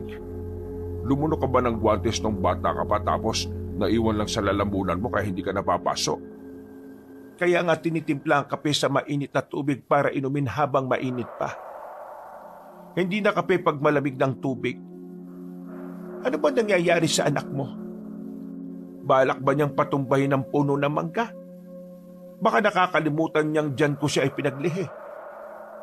Maganda ang alaala ng punong yan tapos papatayin niya lang. Mana sa yung anak natin eh. Masyado siyang matapang. Kanina, nilabanan niya ang aswang na daghamon dahil kinuha ang mga hayop na huli ng bitag namin. Kaya lang, wala siyang panama sa lakas nun. Naisip siguro niyang palakasin ang katawan. Gustong labanan ng anak mo ang mga aswang na yon. Dapat lang na sa akin siya magmana. Mas kawawa siya kung sa'yo magmana. Wala kang katapang-tapang sa katawan. Grabe ka naman sa akin. Hindi naman kaduwagan ng umiwas sa gulo. Nakipaglaban ng anak mo sa aswang na yon. Anong ginawa mo? Ha? Nanood ka lang? Pinabayaan mo ang anak mo na masaktan? Hindi naman sa ganon. Inawat ko naman siya eh. Napatras si Mang Agustin nang makitang naningkit ang mga mata ng asawa. Inilapag na rin ito ang hawak na tasa ng kape sa lupa. Patakbo na siya nang biglang hawakan siya ng asawa sa buhok.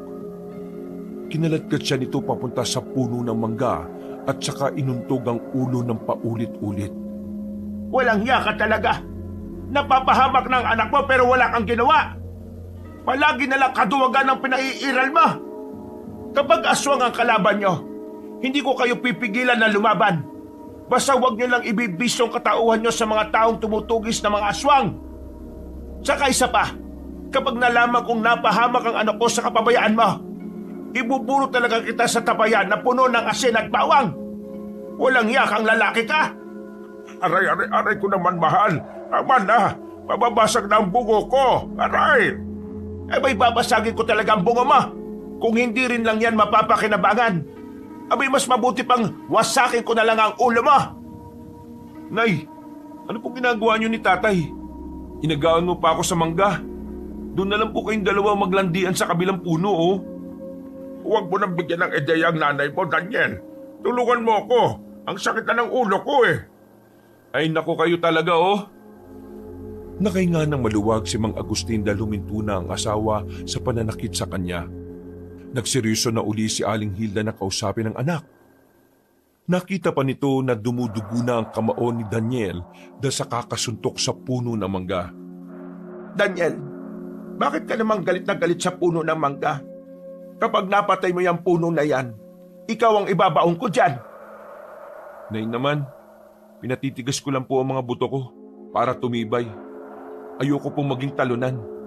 Gaano ba kalakas ang nakalaban mo? Parang galit na galit ka yata sa kanya. Ang sama po niya kasi. Nilapa niya ang ibang aswang. Wala siyang kinikilala kung hindi ang sarili lang niya. Tapos, inaalipin niya pa ang mga aswang na umaanib sa kanya. Dahil doon kaya gusto mo siyang kalabanin? Kapag po walang lumaban sa kanya, hindi matatapos ang kasamaan niya. At sa tingin mo, ikaw ang tamang aswang nakakalaban sa kanya. Ganon ka na ba katapak? Mukhang hindi pa malalim ang pinaghuhugutan mo ng dahilan para labanan siya. Kung ganyan lang, hindi ka mananalo sa kanya.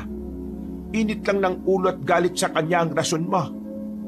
Ang tingin ko sa iyo, isa ka pa rin bata na nagalit dahil inagawan ng huling hayop. Tigilan mo ng pag-iinsayo at matulog ka na. Walang saysay ang ipinaglalaban mo. Pero Nay, Bata ka pa, Daniel. Hindi mo pa alam kung ano talaga ang buhay. Mamuhay na puro kalokohan ang itinuro sa iyo ng tatay mo. Tapos susuong ka sa labanan ng walang kahit na anong alam at dahilan. Mas mabuti pang huwag ka nang bumalik sa gubat. Mag-alaga ka ng maraming hayop para may makain ka. Ang gubat, ipaubaya mo na sa kanila. Bakit naman ako nadamay dyan? ganun na lang po yun. Nakita ko sa mismong harapan ko ang paglapan niya sa aswang na yun. Kikilos ba tayo kapag isa na sa atin ang nasa panganib? Papayagan lang kitang gawin ang gusto mo kapag natalo mo sa laban ng tatay mo. Si tatay? Napakaduwag niyan eh. Laging umaatras sa laban. Paano ko siya lalabanan? Bakit? Nakita mo na ba kung paano lumaban ng tatay mo? Hindi pa, di ba? Naku po, ang mag-inang ito. Mukhang pinagkakaisaan ako Yari na. Dapat makaalis na ako dito. Mula ngayon magkukulong na ako sa kwarto. Dahil alam ni Mang Agustin na siseryosohin ng anak ang sinabi ng asawa, sineryoso din niya ang pagkukulong sa kwarto. Pero nang makaramdam siya ng gutom, di niya ito matiis kaya nagpa siyang lumabas ng bahay. Ayaw niyang pumunta sa gubat kaya sa ilog na lang siya nang huli ng mga isda. Ilang minuto na siyang abala sa panguhuli ng isda nang may maramdaman siyang dumating. Hindi to ordinaryong tao dahil sa amoy nito. Kagad siyang napalingon at nakita ang matandang gabunan na iniligtas nila sa bundok. May kasama itong ilang mga kalalakihan. Nandito ka rin pala, lalaki. Lola Delia, ano pong ginagawa niyo rito? Hindi kami makapanghuli ng mga hayop sa gubat, kaya naisipan namin dito na lang sa ilog. Pwede ba kaming manguha ng isda? Ay, oo naman. Sige lang po. Wala naman pong nagmamay-ari sa ilog Lahat ay pwedeng mangisda dito. Dahil po sa lusyon na yun mukhang mamamayat ang mga aswang. Ano po? Oo nga. Kumusta ka na? Yung anak mo, bakit hindi mo yata kasama? Ay, nako. Ang batang yon. Mahilig po talagang magligalig. Ganun ba? Napag-isipan mo na ba ang inaalok ko sa'yo? Po? Ang alin po doon? Wala po akong matandaan Dumarami na ang mga pinapatay ng aswang na si Lucio. Marami na rin siyang binibihag ng mga aswang. Pinahihirapan niya at ginugutom. Ginagawa niyang pagkain ng mga yon. Ang balita ko pa, ang ibang mga aswang na umanib sa kanya, naging masasamang aswang na rin. Natuto na rin maghari-harian at nanggigipit na rin ng mga kapwa aswang. Hindi ka ba nag-aalala na baka isang araw ang pamilya mo naman ang puntiryahin niya? Kaya nga po hindi na kami nagpupunta sa gubat para hindi na kami makisawsaw sa gulo.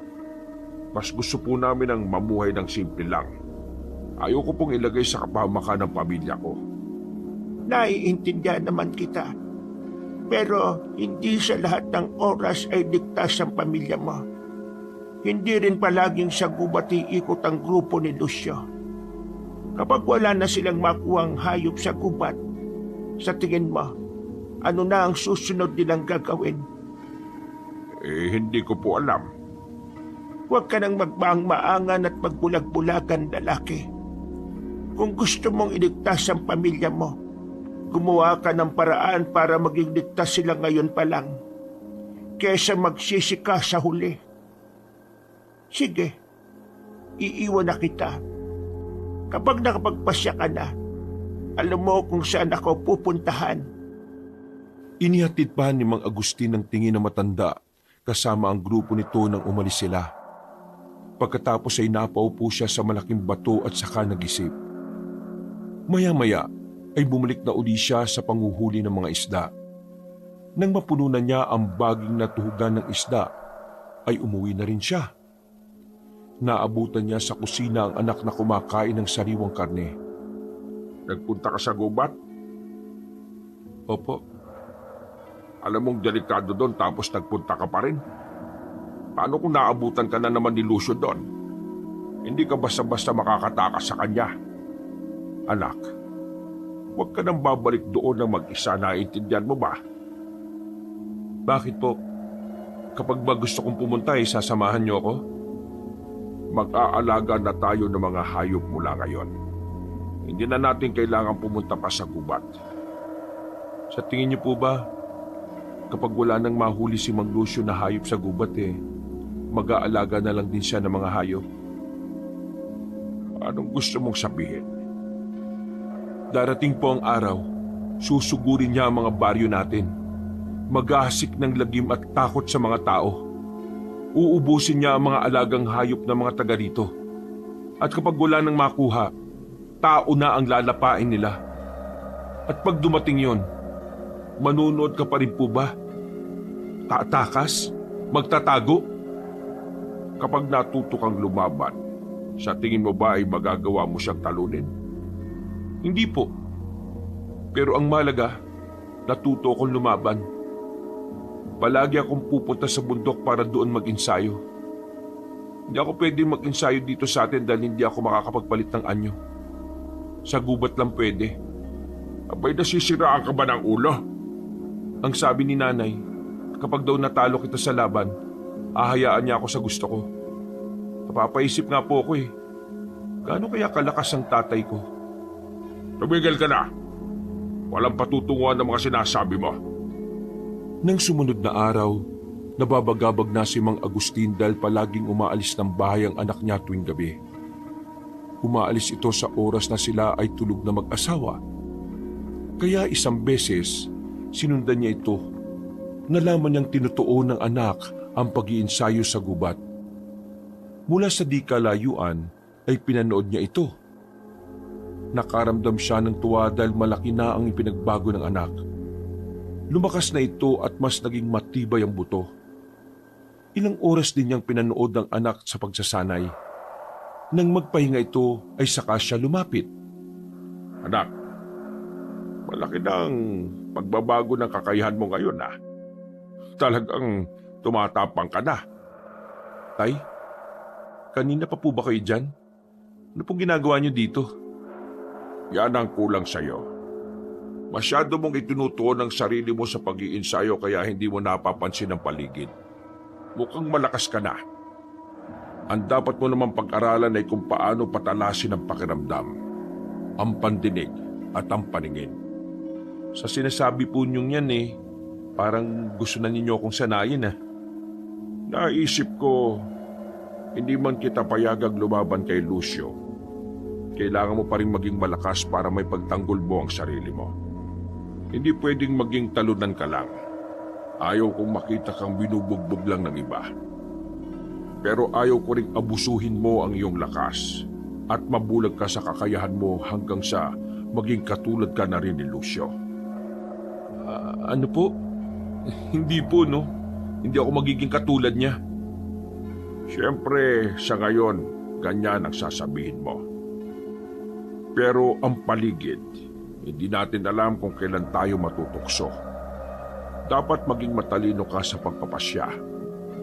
Dapat maging matuwid ka at ipaglaban lang ang tama. Hindi ka pwedeng masilaw ng kapangyarihan at lakas.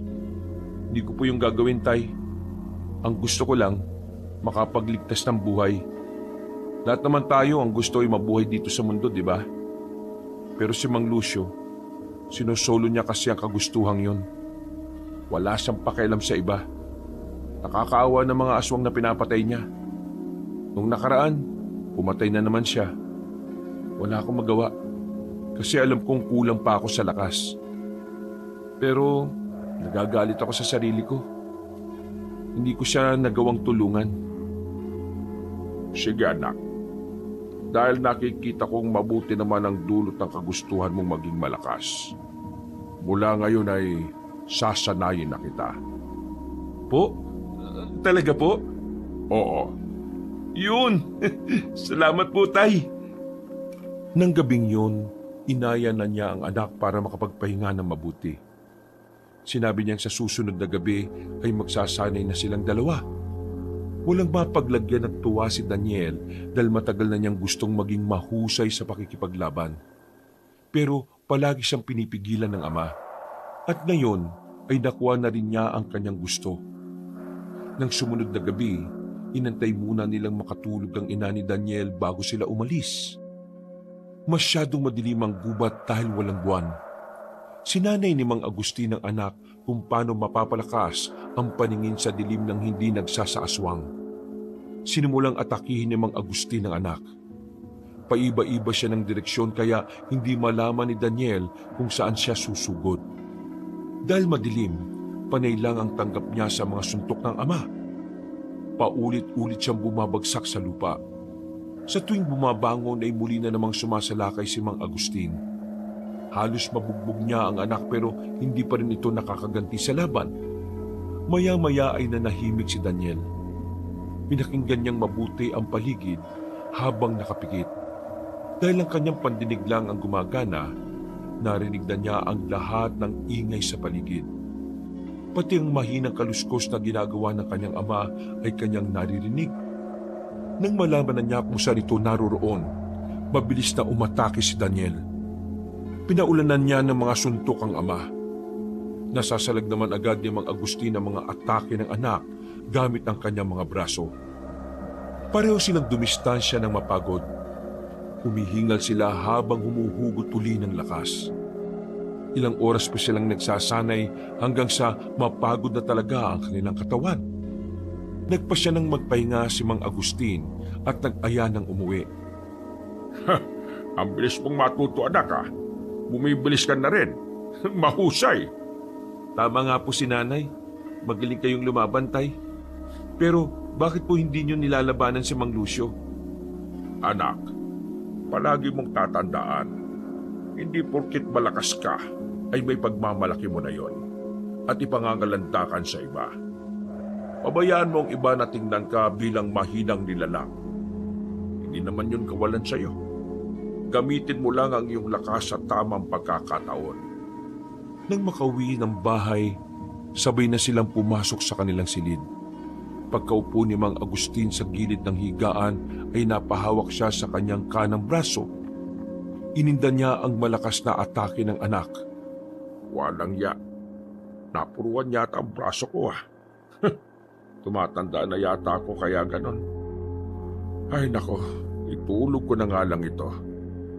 Kinaumagahan, narinig ni Mang Agustin ang asawa na nag-iingay sa kusina. Hirap na hirap siyang bumangon dahil sa sakit ng katawan. Pagkalabas niya sa kwarto, ay napansin din niya kagigising lang ni Daniel.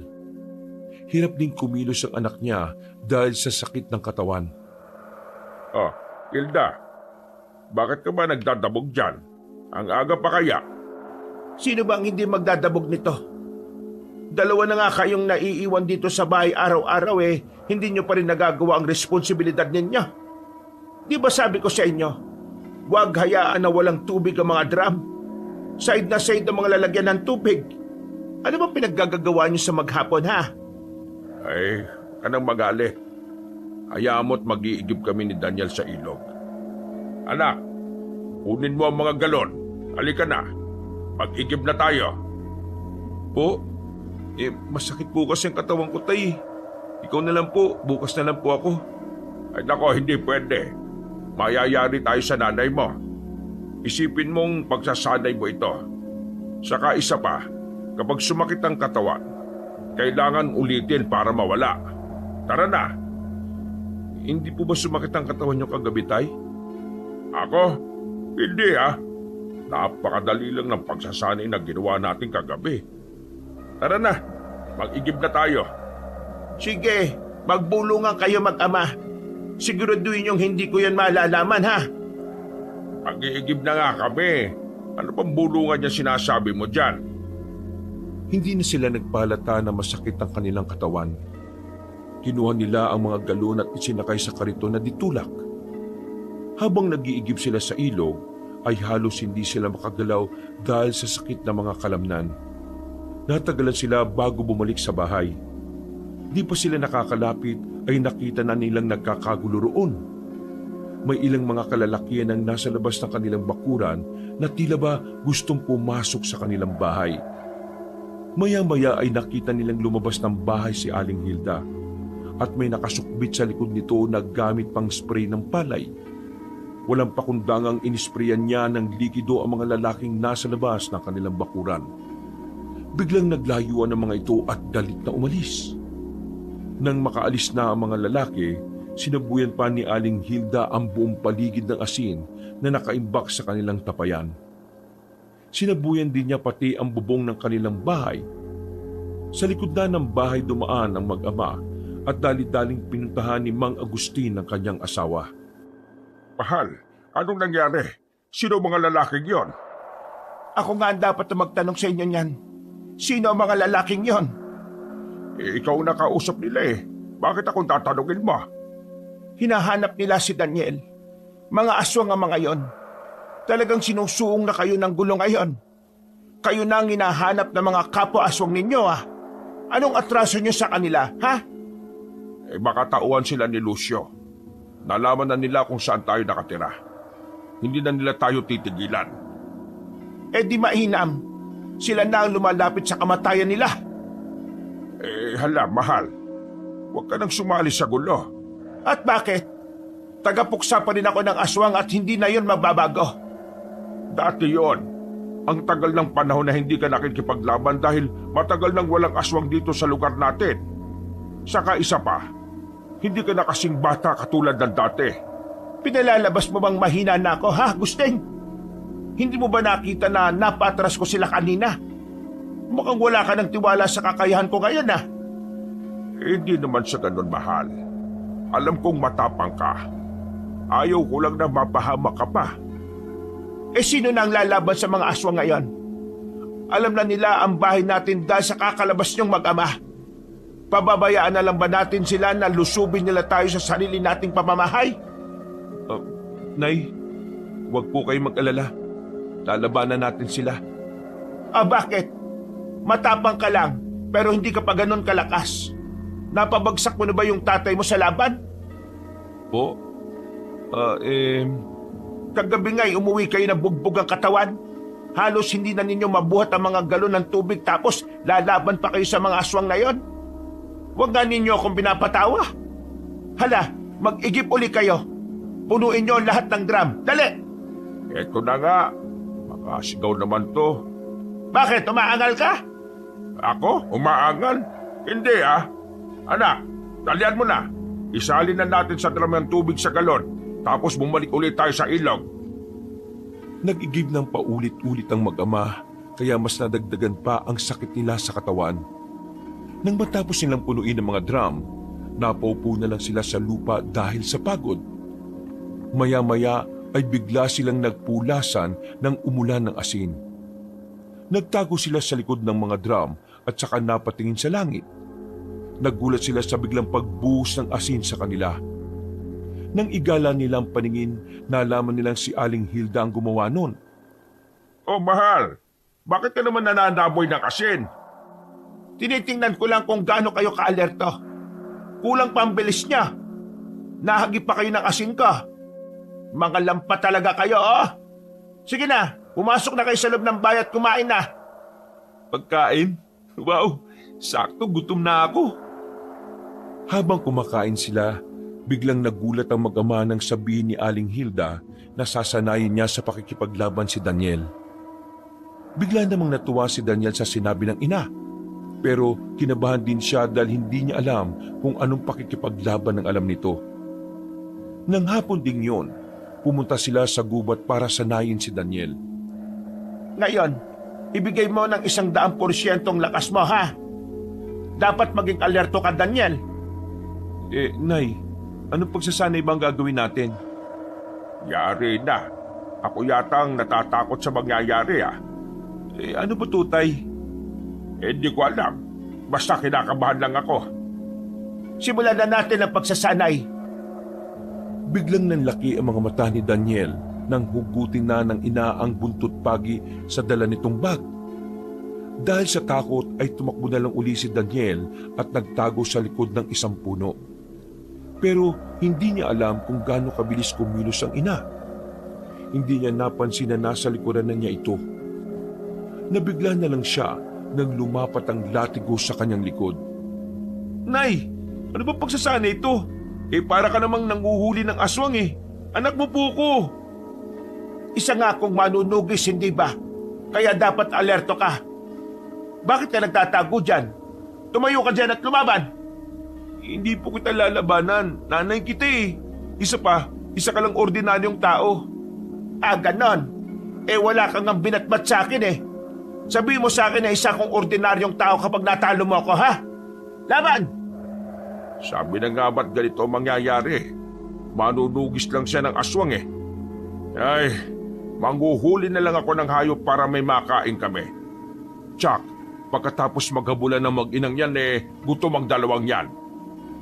Naglibot na lang sa gubat si Mang Agustin para tingnan kung may nabitag na hayop sa kanilang patibong. Napakamot na lang siya sa ulo dahil ang mga patibong na kanilang inilagay ay sira na. Inalis na lang niya ang mga ito kaysa makadisgrasya pa ng ibang nilalang. Maya-maya ay natigilan siya nang makadinig ng boses sa kanyang likuran. Baba! May nakikialam sa mga bitag ko Bakit mo sinira ang mga yan? Ay, ikaw pala, Lucio. Hindi ko sinira. Sira na talaga kaya inalis ko na lang. Binigyan ba kita ng permiso na galawin ng mga bitag? Bakit ko naman kailangan ng permiso mo? Ako naman ang naglagay ng mga bitag na ito. Inangkin mo lang. At nang hindi mo na mapakinabangan, iiwan mo na lang ng ganito. Hindi mo na naisip kung may madisgrasya dito. Bakit ko naman iisipin pa ang madidisgrasya dyan? Lahat ng mabibitag ay magiging pagkain ko. Hayop, tao, o kahit aswang pa yan. Lahat sila'y laman tiyan. Wala ka na talagang kasing sama. Kailangan mong maging masama para katakutan ka. Kapag naging mabuti ka, kakayan-kayanin ka lang ng iba na ang tingin sa sarili mas malakas sa'yo. Ikaw, kaya mo na ba ako labanan? Para ipagtanggol mo ang bitag na yan at ang mga mabibitag dyan? Hindi ko na kailangan mag-aksaya ng oras at lakas sa kagaya mo. Ganun ba? Pwes ako, gusto ko mag-aksaya ng oras sa kagaya mo ngayon. Kasi marami akong oras. Gusto ko maglibang. Totally, inip na ako ilang araw na. Pinahanap ko nga ang bahay niyo dahil gusto ko nang may paglalaruan Mabutit nandito ka ngayon. Bago pa makasagot si Mang Agustin ay bigla na siyang inatake ng lalaking aswang. Nasa kalagad nito ang kanyang liig. Napahawak si Mang Agustin sa kamay ng lalaking nakahawak sa liig niya. Pilit niya itong inaalis pero masyadong malakas si Mang Lucio. Unti-unti na rin bumabaon ang mga kuko nito sa liig. Tiningnan niya ito sa mata at kitang-kita niya ang tingin nito na magkahalo ang emosyon. Natutuwa ang lalaki at kitang-kita sa mga mata nito ang kasabikan na pumatay. Mabilis niyang itinulak si Mang Lucio para makawala siya sa pagkakasakal nito. Ayaw niyang patulan ng lalaki, kaya nang mailayo nito sa kanya ay tumalikod siya at akmang aalis na. Pero biglang umatake ang lalaki at ibinaon ang mga kuko nito sa tagiliran ni Mang Agustin. Aalis ka na kagad? Huwag mo pinamalit ang kagaya ko. Lapastangan ka! Wala kang takot sa akin Pwes, bibigyan kita ng dahilan para matakot. Hindi ka naman talaga nakakatakot, Lucio. Ang nararamdaman ko sa iyo ay awa. Kulang ka sa pansin kaya nagpapapansin ka. Anong sabi mo? Lalong ibinaon ni Mang Lucio ang matutulis niyang kuko. Napaigik si Mang Agustin nang maramdaman ng sakit at ikinatawa naman yun ni Mang Lucio. Pumainlan lang ang malulutong na halakhak ng lalaki sa paligid. Hinawakan naman ni Mang Agustin ang kamay ni Mang Lucio at inalis sa pagkakabao ng kuko nito sa kanyang tagiliran. Sa kanya to pinilipit hanggang sa umatungal ang lalaki. Itinulak pa niya si Mang Lucio pagkatapos ay tinangka uling iwan. Pero lalong napiko ng lalaki sa kanyang ginawa. Muli itong umatake. Malakas nitong sinuntok si Mang Agustin at tumama yun sa ulo. Bumagsak siya sa lupa at bago pa makabangon ay biglang tinapakan ni Mang Lucio ang kanyang dibdib. Ang ayoko sa lahat ay yung tinatalikuran lang ako. Ang ayoko rin ay lumagay sa gulo. Napakakulit mo eh. Inagalit mo talaga ako ha. Hindi na kita pagbibigyan ngayon. Babaliin ko ang mga buto mo at saka kita lalabain. Hindi mo magagawa. At talagang hinahamon mo kung walang yaka ha. Hinigit siya ni Mang Lucio nang hawakan ito sa dibdibang damit niya. Ngunit pilit siyang itinatayo at saka pinagsusuntok sa katawan. Ang muling suntok nito ang pinakamalakas kaya tumalsik si Mang Agustin. Dumaus-us siya sa lupa hanggang sa bumangga ang katawan sa isang puno. Nakita niyang pasugod uli ang lalaki at bago pa siya makaiwas ay nasa harapan niya na ito. Muli siyang pinagsusuntok hanggang mapalood siya sa lupa. Napahawak si Mang Agustin sa sugat niya sa tagiliran dahil walang humpay ang pagtagas ng dugo roon. Nang makita ng kalaban ang iniinda niyang sugat, sinipa pa yon dahilan para mapaatungal siya ng malakas. Nagsimula nang magalit si Mang Agustin sa ginagawa ng lalaki sa kanya. Hindi na niya napigilan ng paglabas ng kanyang mga pangil at matutulis na kuko. Tiningnan niya ng matalimang lalaki habang namumula ang kanyang mga mata. Tumawa naman ng malakas si Mang Lucio dahil nakita niyang galit na si Mang Agustin. Inisip niyang bibigyan na siya nito ng magandang laban. Pinilit na tumayo ni Mang Agustin at nang mapantayan na niya ang kalaban ay bigla niyang pinahaba ang kanyang dila saka ipinulupot sa liig ng lalaki. Naramdaman ni Mang Lucio ang laway na pumapaso sa kanyang liig. Pilit siyang kumakawala pero hindi niya magawa dahil hawak ni Mang Agustin ang dalawa niyang kamay.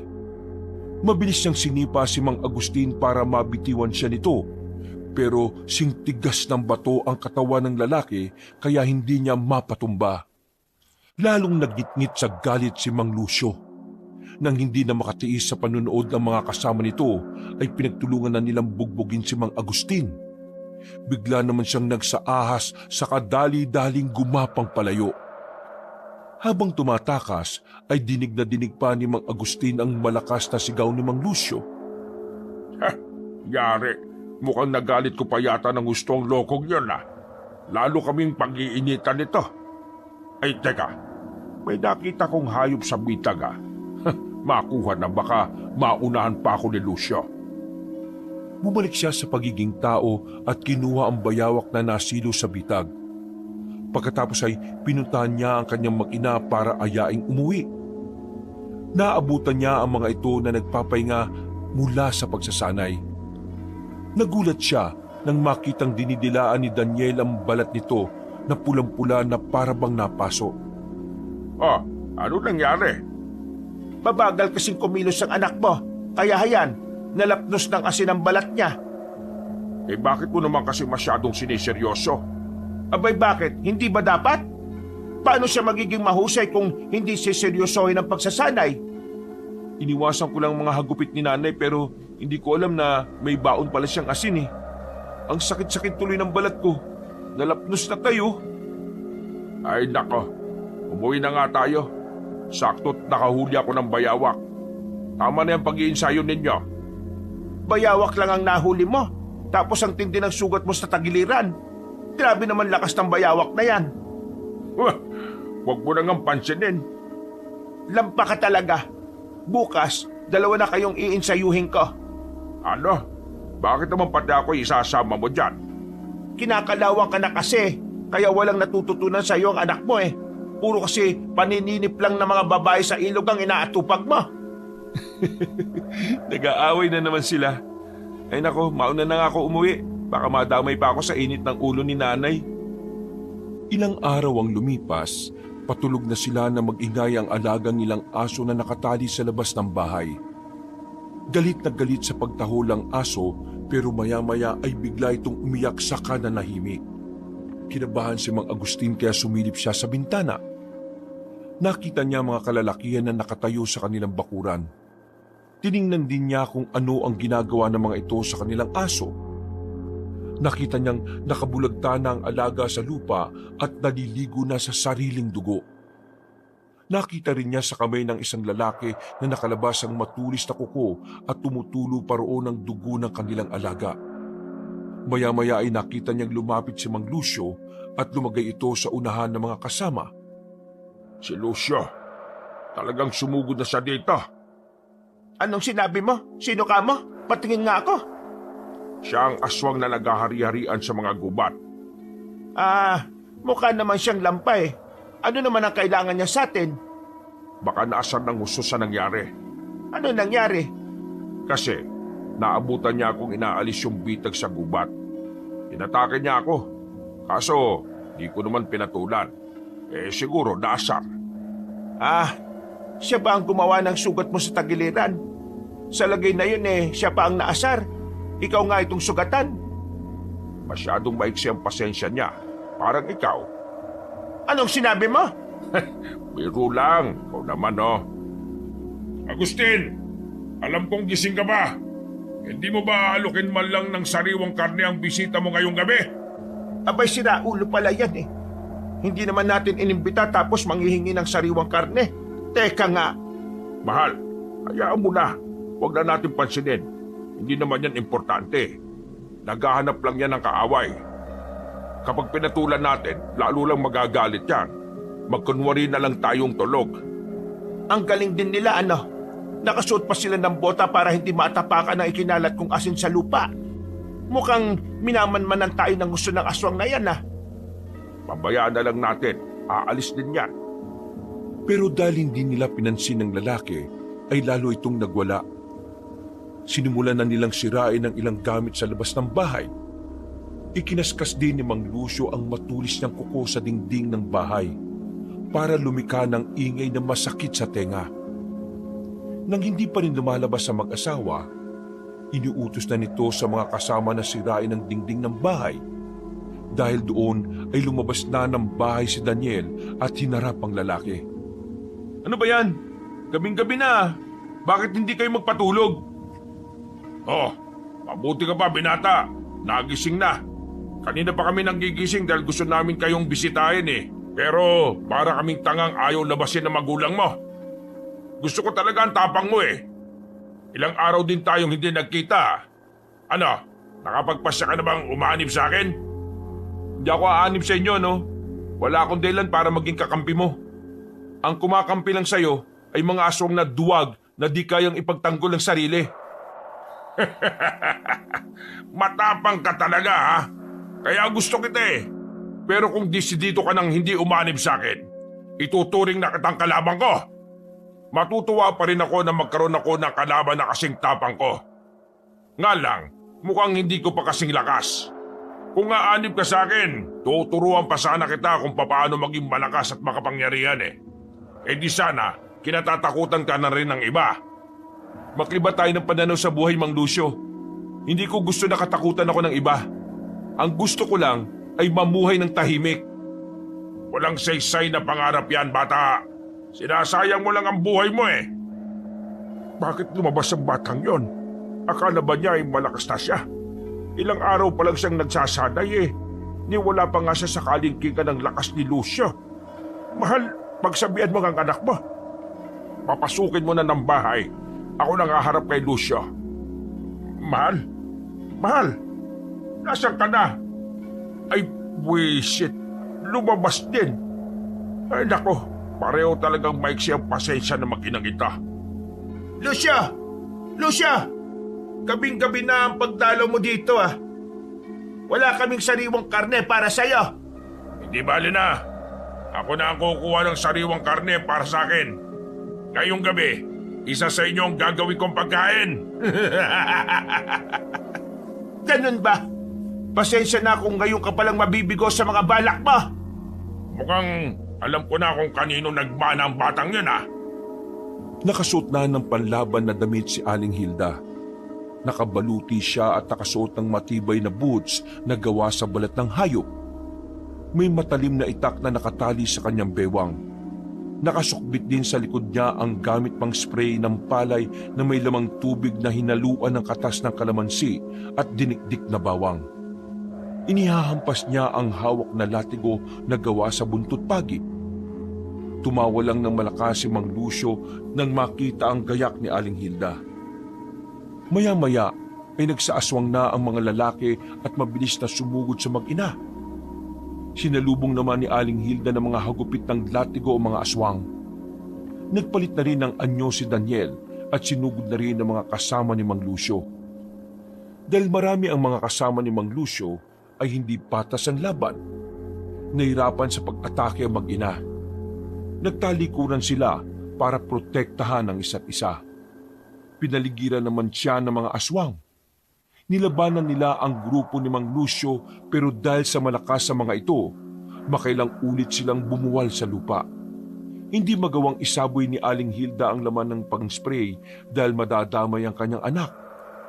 Nang nasa dihado na silang kalagayan, bigla na lang nagtumbahan ang mga aswang na kasama ni Mang Lucio. Hinagupit ang mga ito ng higanting buntot ng ahas. Nang lingunin nila kung sino ang nilalang na gumawa nito, ay nagulat sila dahil sa isang malaking aswang na bulaw-bulaw ang magiting na nakatayo sa di kalayuan. Ang pinakayo ko sa lahat yung sinasaktan ng pamilya ko. Nagkamali ka ng sinalakay na bahay, Lucio! Tay, anong klaseng itsura yan?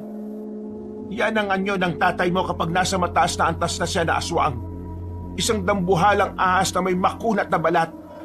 Ang kaliskis niya ay matatalim at kaya niyang pakawalan na parang patalim. Kapag tinamaan ka nito tsak na masusugatan ka. Talaga?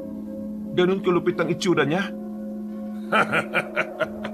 Totoo nga pala talaga ang nababalitaan ko tungkol sa mga bulaw-bulaw. Matagal ko nang gustong palitawin ang aswang na kagaya mo. Sa tagal kong naghahasik ng karahasan, ngayon lang kita natagpuan. Ako lang palang gusto mo makasagupa kaya ka nang aapi ng iba. Oo, dahil kapag napatay kita, wala nang ibang katatakutan ng mahihinang aswang kundi ako na lang. Ako na ang maghahari sa lahat. Naiirita na rin ako sa mga naririnig ko sa iba na hindi ko pa raw natatalo ang malakas na bulaw-bulaw. Kaya hindi pa ako pwedeng maghari-harian. Nadagdagan pa ang inis ko sa mga balitang ipinakalat ni Tandang Delia na may bulaw-bulaw pa raw na nabubuhay at kanilang pag-asa. Ikaw pala yon? Wala akong alam doon ha. Ang akin lang ngayon, huwag mong sasaktan ang pamilya ko. Paano kung hindi ako sumunod sa utos mo, ha? Biglang hinablot ni Mang Lucio si Aling Hilda at ito ang ginamit na pain laban kay Mang Agustin. Pero dahil sanay sa labanan ng ginang at hindi na natatakot sa mga aswang, itinarak niya ang patalim sa katawan ng aswang na hinugot mula sa lalagyan nito na nakakabit sa kanyang hita. Nabitiwan siya ni Mang Lucio at kinuha niya ang pagkakataong yon para sabuyan ng likido ang aswang. Sinabuyan na rin niya ang mga kasama nito, dahilan para mag-atrasan sila. Mabilis na itinakbo ng ginang ang mga tapayan sa gilid ng bakuran. Binuksan niya ito at saka sinabuyan ng asin ang mga aswang. Lalong naggalit si Mang Lucio kaya nagtagis ang panga nito. Sabay-sabay na umatake ang grupo nito. Hinarap na mag-ina ang mga kasama nito habang si Mang Agustin naman ang humarap kay Mang Lucio. Mabilis ang kilos ng lalaki kaya hindi gaanong nasusundan ng tingin ni Mang Agustin. Naramdaman na lang niya ang mga kalmot nito na tumatama sa kanyang katawan. Pinaalsa ni Mang Agustin ang kanyang mga kaliskis at inihanda ng pakawalan nito. Pero isang malakas na suntok ang dumapo sa kanyang mukha. Tumilapon siya at bago pa mabangga sa puno ng mangga sa likuran ng bahay ay kaagad siyang nakabalanse. Naikuyom niya ang kamao dahil sa inis. Mabilis siyang gumapang pasugod kay Mang Lucio at nang malapit na ay umikot siya para hampasin ng buntot ang lalaking daghamon. Maiksi ang pasensya ni Mang Lucio at palaging nauuna ang galit. Puro sugod lang ang iniisip niya at wala siyang pakialam kung ikamatay ng mga kasama ang kanyang utos. Sumenya si Mang Lucio na parang may mga kasama itong tinawag. Pero laking gulat niya nang ang dumating ay ang grupo ni Lola Delia. Anong nangyari? Bakit kayo nandito? Nalaman kong susugod ka dito, Lucio. 2 grupo ang inihanda mo, kaya nakialam na rin ako. Wala nang isang grupong inaasahan mo. Natalo na namin sila. Anong sinasabi mong matanda ka? Ang lakas ng loob mong makialam sa mga plano ko ah. Humanda ka sa akin. Kahit matanda ka na at makunat ang balat mo, ilalaman pa rin kita sa kumakalam kong tiyan. Huwag mo na akong hamunin pa. Yan pa nga lang ang kalaban mo ngayon hindi mo na mapatumba. Natakot ka ba nang malaman mong may isang bulaw-bulaw pang narito sa lugar kaya mo sinugod agad? Ha! Nakakatawa ka. Malaki pala talaga ang takot mo sa lahi nila. Dahil ang lahi nila ang tumalo sa lolo mo noon, hindi ba? Tumahimik ka, tanda. Pag natapos ako sa kanya, isusunod ko kayo. Kaya maghintay ka lang dyan at manood. Sige, sabi mo Muling inatake ni Mang Lucio si Mang Agustin. Pinilit niyang lapain ito pero matigas ang balat ni Mang Agustin. Sa tuwing mapapadikit sa kanya si Mang Lucio ay kaagad niyang inaangat ang kanyang mga kaliskis, dahilan para masugatan ng lalaking daghamon dahil sa talim nito. Pinagahagupit pa niya ng buntot ang kalaban hanggang sa gumapang na ito sa lupa. Ayaw ko ng gulo, Lucio. Ang gusto ko ay tahimik lang na buhay.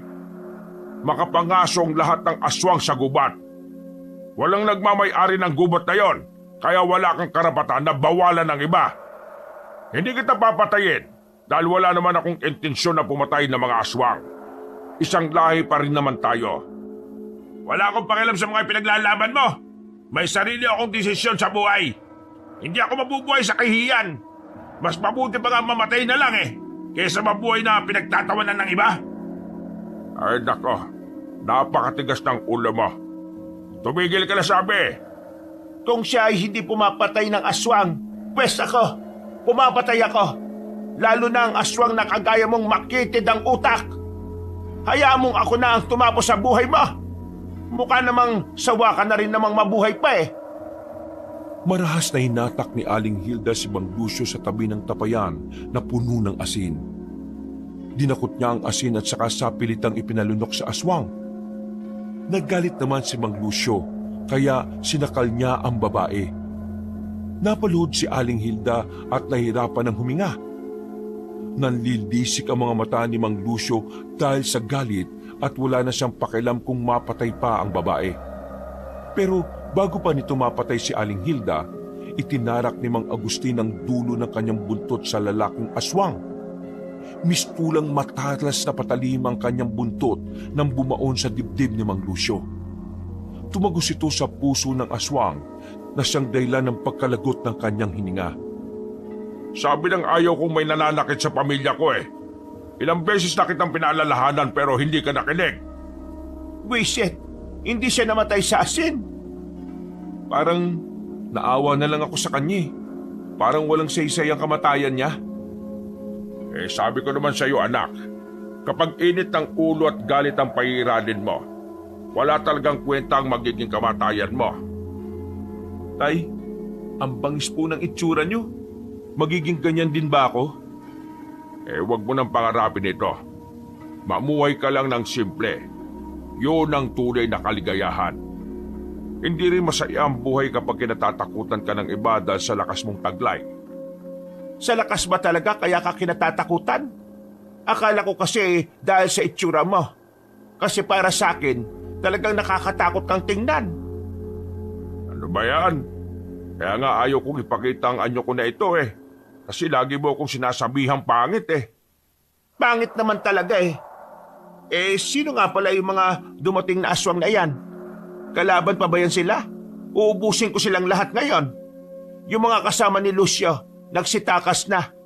Di sila na lang palang haharapin ko. Hindi kami kalaban. Naparito kami para tulungan kayo. Akala kasi namin ay hindi nyo matatalo si Lucio. Ang tingin pala ninyo sa amin ay mahinang nilalang. Hindi. Ngayong alam ko na kung gaano talaga kayo kalakas. Hindi na ako mag-aalala. Salamat sa pagpatay nyo sa aswang na yan. Babalik na rin ang kapayapaan sa gubat. Malaya nang makakapangaso ang mga aswang ng pagkain. Paano? Aalis na kami. Sandali, tanda. Itong aswang na mayabang na napatay namin, pakitapon na lang sa gubat ang bangkay niya para mapakinabangan ng mga hayop doon. Hindi ko siya gustong iburo sa tapayan. Sige. Tama nga na parusa sa kanya ang ipalapas sa mga hayop. Ilang araw ang lumipas, bumalik na ang simple nilang buhay. Palaging kinukulit ni Mang Agustin ang kanyang anak para sanayin sa pakikipaglaban. Tuwing nasa gubat sila para manghuli ng mga hayop, panay ang pakitang gilas ni Daniel sa kanya. Ano ka ba, Daniel? Tumigil ka na sa mga ginagawa mo. Parang bulati na inasinan ka ng nanay mo, ah. Manghuli na lang tayo ng hayop para may masarap tayong hapunan mamaya. Kasi naman tay, turuan mo na ako. Paano ba maging kagaya ng itsura mo na yun? Pareho naman tayo ng lahi ah. Pareho tayong aswang na bulaw-bulaw. Pero bakit magkaiba ang itsura natin? Isa kang dambuhalang ahas na nakakatakot samantalang ako parang bulati lang. Gusto ko rin maging ganun. Paano ba kasi? Hindi mo na kailangan maging ganon kalakas. Wala namang dahilan pa. Payapa na ang lugar natin. Tingnan mo, masaya na ang lahat ng aswang dahil hindi na sila natatakot pumunta sa gubat para kumuha ng pagkain. Ay, ibig sabihin, hindi ako magiging kagaya mo? Sayang, akala ko pa naman kapag tumanda na ang bulaw-bulaw magiging ganun na ang itsura. Di bali na nga lang, mukhang ayaw mo talaga akong turuan maging malakas Sinabi mo ba na kaya ganon ang itsura ko dahil matanda na ako? Tumatalas na ang dila mo, ha? Kung ganon naman pala bakit hindi mo na lang hintayin na tumanda ka? Kinukulit mo pa ako. La, nagalit. Para nagbibiro lang sineryoso naman kaagad. Saka totoo naman din na matanda na siya Maghanap ka na lang ng babae mapapangasawa nang lumaki na ang pamilya natin. Ayun, anak, nakikita mo ba yon? May magagandang mga babae sa bandaron. Halika, tingnan natin. Ihahanap kita ng mapapangasawa. Naku po, ayan na naman siya. Isusumbong talaga kita kay nanay. Halika na dito, bilis. Ang walang nanay mo sa pagtitinda ng asin at bawang Saka, wag mo na yung sabihin sa kanya. Mapapahamak na naman tayo dyan Tingnan mo, ang gaganda talaga ng hubog ng katawan ng mga dalaga Ang kikinis pa ng balat. Ang haba ng buhok. Tingnan mo, anak. Mukhang bagay sa iyo yung isang yun, Mukha siyang mabait Talaga? Alin dyan? Mabait ba talaga sa maganda? Sexy? Ganon? Makinis ang balat? Mahal, bakit nandito ka? Di ba nagtitinda ka ng asin at bawang? Oo nga. May dala nga ako ngayon pero hindi ko na ito ititinda. Ihahaplas ko na lang to sa katawan mong damuho ka. Talagang inuubos mo ang pasensya ko, ha? Teka lang. Huwag mo nang isawi sa akin yan. Masakit yan Saka hindi naman para sa akin yung babae, para sa anak mo yon. Daniel, anak, ipaliwanag mo nga sa nanay mo. La, sabi mo muna sa akin kung paano maging malakas na bulaw-bulaw. Walang yakang bata ka. Ngayon mo pa talaga yan naisip. Ano ba kasi ang ginagawa mo dito, Hilda? Dapat hindi ka na nagpunta dito kasi mapanganib Maraming aswang dito sa gubat. Bakit naman ako matatakot? Manunugis ako ng aswang, hindi ba? At isa pa, kahit sa bahay ko may aswang din. Kapag napatay kita, papatayin ko na rin ng mga aswang nandito sa gubat. Lalo na sinasabi mong mga babaeng yan. Nako po. Damay-damay na nga, Daniel. Anak, itago mo ako, bilis. Hindi ko kayang labanan ng nanay mo. Yan lang ang pinakakinatatakutan kong nilalang sa lahat Kaya nyo na po yan, tay. Ano, yan na po kayo. Kukunin ko na lang yung nabitag na hayop dun sa bandaron. Ay, siya nga pala, nay. Sabi ni tatay kanina, yung isang babae dun, mas maganda raw po sa inyo. Ano? Sinabi niya yon? Abay, damuho ka talaga. Humanda ka talaga sa akin. Hoy, Daniel! Kailan ka pa naging sinungaling? Wala akong sinabing ganun, ha? Bawiin mo yon! Dahil sa galit ni Aling Hilda sa asawa, hinabol-habol niya ito habang isinasaboy ang asin at dinikdik na bawang. Dahil sa bagsik ng ginang, nag-alisa ng iba pang mga aswang na makita nilang kinatatakutan ng isang mabagsik at magiting na bulaw-bulaw ang isang babaeng tao. Natapos ang abulan ng mag-asawa nang ipaubayan na lang ni Mang Agustin ang kanyang katawan. Namumula ang kanyang balat dahil sa pagkakalapnos sa asin. Umuwi silang umiiyak si Mang Agustin habang tumatawa naman si Daniel sa sinapit ng ama.